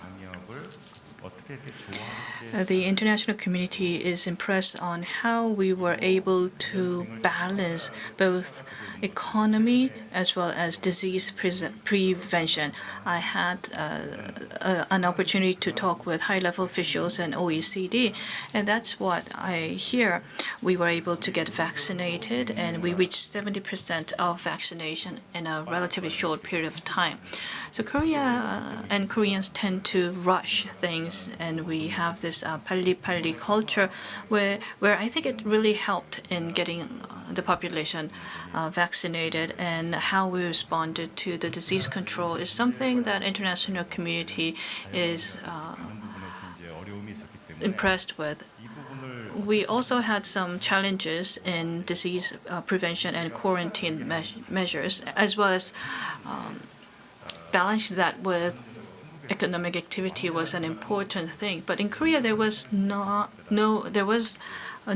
complete shutdown within the countries, and I think that is something that we can leverage in ODA. We have COFI and KOICA, but when it comes to our partnering countries, what they want to learn, and I think that's something that they want to take away from Korea. Of course, there's a trade-off relationship between the two, so it's difficult to make that policy decision, but that is something that we have to think about when we actually execute cooperation and development assistance to our partnering countries. I know it is very difficult to execute. Internally, we did not have a complete shutdown, but our exchanges with overseas countries has been shut down. So using digital and IT technology was an important means to continue on that exchange. In that light, within MOF, we have carried out about 3 programs, and I would like to introduce to you these 3 cases to add to what was already mentioned by our speakers. In order for fast support through EDCF, we have adopted assistance for contingency aid. So we would approve the ODA in advance, and we would also get approval for sharing. And when there is contingency or emergency matters, then we would fast track aid provision. When it is difficult to anticipate this emergency coming, we have ceiling of $200 million, and the ceiling is 0.05% under EDCF, and we can withdraw this amount within a year. From approval to a contract and execution, the whole process is expedited, And when there is climate change and disasters that is taking place, we can use this emergency fund for effectively respond to such situations. We did demand survey, and as a result, we have identified 2 programs in Cambodia and the Philippines, and starting 2022, we will be implementing these programs. Our second case is that we're working with ADB in vaccine cooperation in the Philippines. Korea is working to build global vaccine hub, and within this year, we're working toward to distributing vaccine within the region. By working with ADB, we have developed a program to nurture vaccine experts and vaccine-related human resources. And through a trust fund, we are enhancing vaccine delivery system to developing countries together with ADB. And when it comes to vaccine and the relevant material suppliers can leverage ADB fund and private financing fund. And we have worked to leverage this fund when it comes to loan and credit and guarantee. Through this financing mechanism, we're investing into JV in Vietnam with the help from ADB. Once vaccine development is completed, our vaccine producers can participate in securing this fund. Lastly, I would like to talk about climate change related program. I would like to congratulate KOICA for getting GCF accreditation in July. It's not easy to do that. KDB was accredited to get GCF approval. We're trying to get that too. One good news is that we were the chair country, and next year we will continue on with our position as a board of director, and GCF will be a place where we can also have a leading role to contribute in international corporations. So I believe we can contribute in carrying out different climate change related activities. And under UNFCCC, we're working with UNFCCC to provide $1 billion per year, and through the next 3 years to provide total of $3 billion. And we have set up Green New Deal Trust Fund. It's a new trust fund to support green industries, including the fuel cell business. So going forward, I would like to leverage events like today's event to share the wisdom of different institutions, and we would also like to find future direction for international cooperation and development. And Office of Government Policy and Coordination is pursuing a lot of solidarity and joint effort, as well as sharing of different findings. So the cross-ministerial cooperation is becoming ever more stronger. I believe that will become the strength of Korea, and especially in MOF, we're going to strengthen our cooperation with MDB even more, so that our findings and learnings could disseminate to different countries. Thank you for that. You have talked about enhancing cooperation with the international institutions. This year, we had coordination of the development cooperation at the government level, and we have the Development Policy and Planning Bureau at the Office for Government Policy Coordination. And the Director General for Development Policy and Planning, Mr. Chu Hong-kang, will make his comments. Yes, good afternoon. My name is Chu Hong-kang, as was introduced. And I am the last person to go, and I think time is very, very limited. And Yes, I would like to thank the previous discussant for making his comments brief. So I would like to thank the NRC and also the KIEP for putting together this session, and I would like to thank the presenters. So I believe that there was a lot of repeat in the comments, so I would like to give a bird's eye view of the situation. So the ODA is business that we carry out overseas with the government budget. And so I pay keen attention to changes in the global environment. And I pay attention to the demand for the type of ODA coming from the global community. And regarding the pandemic and the climate change, well, these are major changes. And these challenges provide us with very serious challenges. And regarding the pandemic and climate change, well, actually I don't think they are separate. They are interlinked. And as you are well aware, the problems are very complex and comprehensive and not simple. So we have to change the mindset of the people. It has to do with the knowledge level that we have, and it is related to infrastructure in society and so forth. And all of these things have to come together in order for us to deal and solve these problems. Now, in the pandemic situation, we have to make pan-ministerial and pan-governmental efforts. And the situation is same in developing nations, and the situation is same for the issue of climate change as well. So we're talking about carbon neutrality. We have a committee on achieving carbon neutrality, and we're all trying to come together to solve this very important challenge, both the public sector and the private sector. So when we are faced with these new and important threats, climate change and the pandemic, well, it means that the way we do business, the way we engage in projects has to change. And we have done well in our ODA projects, but I think we have room for improvement. In the past, we have made fragmented efforts. However, in the future, we have to make more integrated, more comprehensive approach and efforts.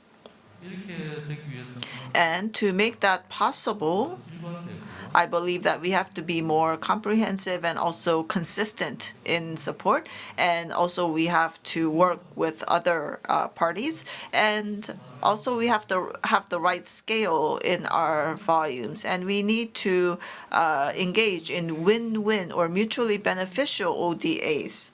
And so at the Office for Government Policy Coordination, we have greatly revised our law or the legislature on development cooperation. And the Prime Minister heads this committee, and he is emphasizing that we have a more comprehensive and integrated approach, and that is why we have this new Bureau for Development Policy and Planning that has been installed. And our approach is to have that integrated and comprehensive approach. And so we emphasize most of all strategy setting. And we set up midterm and long-term strategies for the recipient countries. And we established plans, the support plans for the post-COVID era. And we came up with ODA project strategies as well. So everyone involved has to have this comprehensive perspective. And accordingly, we have revised our ODA strategies. But it is not just a strategy. We have to evaluate and assess our projects, and we have to do a good job of that assessment to choose the right projects. And then as for the approved projects, then the ODA agencies can freely implement the projects. And then after the projects are completed, then of course we have to carry out evaluation once again so that we can build upon the successful projects. And then for the ones that did not show good results, we need to respond accordingly. So I talked about this inclusive and comprehensive approach and strategy. And in the second half of this year, we will work on strengthening communication among the relevant agencies so that we can share this perspective. And we carried out an online workshop so that the relevant agencies could meet online. And also there was a consultative session of the local autonomous governments to discuss this issue. And so we have a relationship between the central government and the local autonomous governments. But then what the government does has a very close they need to have a very close relationship with what goes on in the recipient countries. So there were online meetings with the recipient countries. And we had these online meetings with 2 continents recently. And then in the coming month, next month, I believe, we will have the similar meeting with the 2 remaining continents, including Latin America. And so all related agencies, we all have to come together. So we are in a very new environment. We're faced with the threats of the pandemic, and we really need to think about how we can be more effective and efficient when we carry out the ODA projects. And that is all. Thank you. Yes, thank you very much.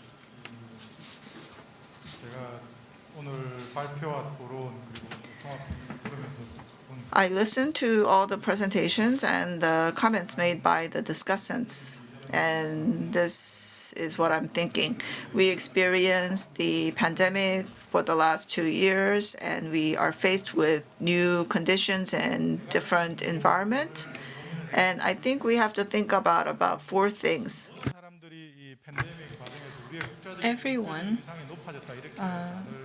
says that our position or our reputation has gone up during the COVID-19 because we were able to have successful disease control, and we were able to do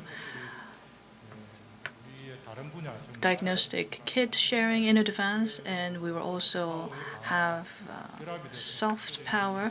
And by combining this different technology with soft power, we believe that we were able to have a better or higher reputation around the international community.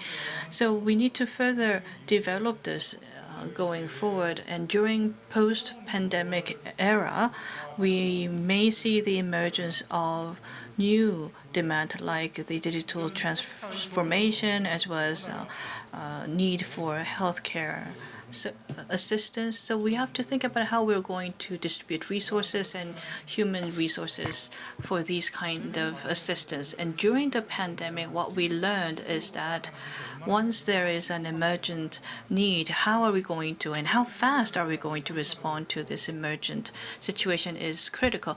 Koika talked about this, and EDCF also mentioned this, but we need something.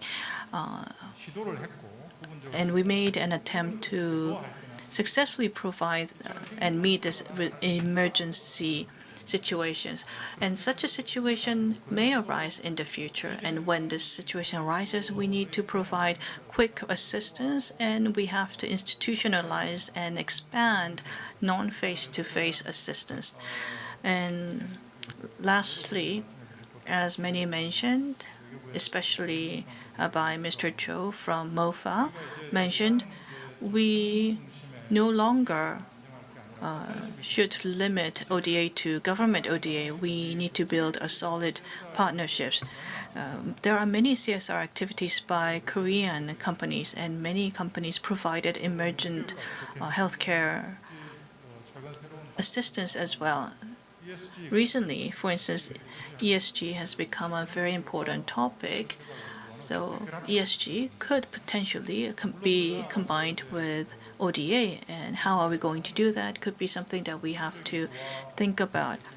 And we have to have a closer relationship with the international organization to increase the impact of Korean ODA in the global community. So these 4 issues will be an important issue to look into in the post-COVID area in order for us to upgrade our overseas development and cooperation assistance in the future. So I think that could be the summary that I can provide for this session. And many, I believe, would agree to the need that I have talked about. We only have 2 to 3 minutes left. So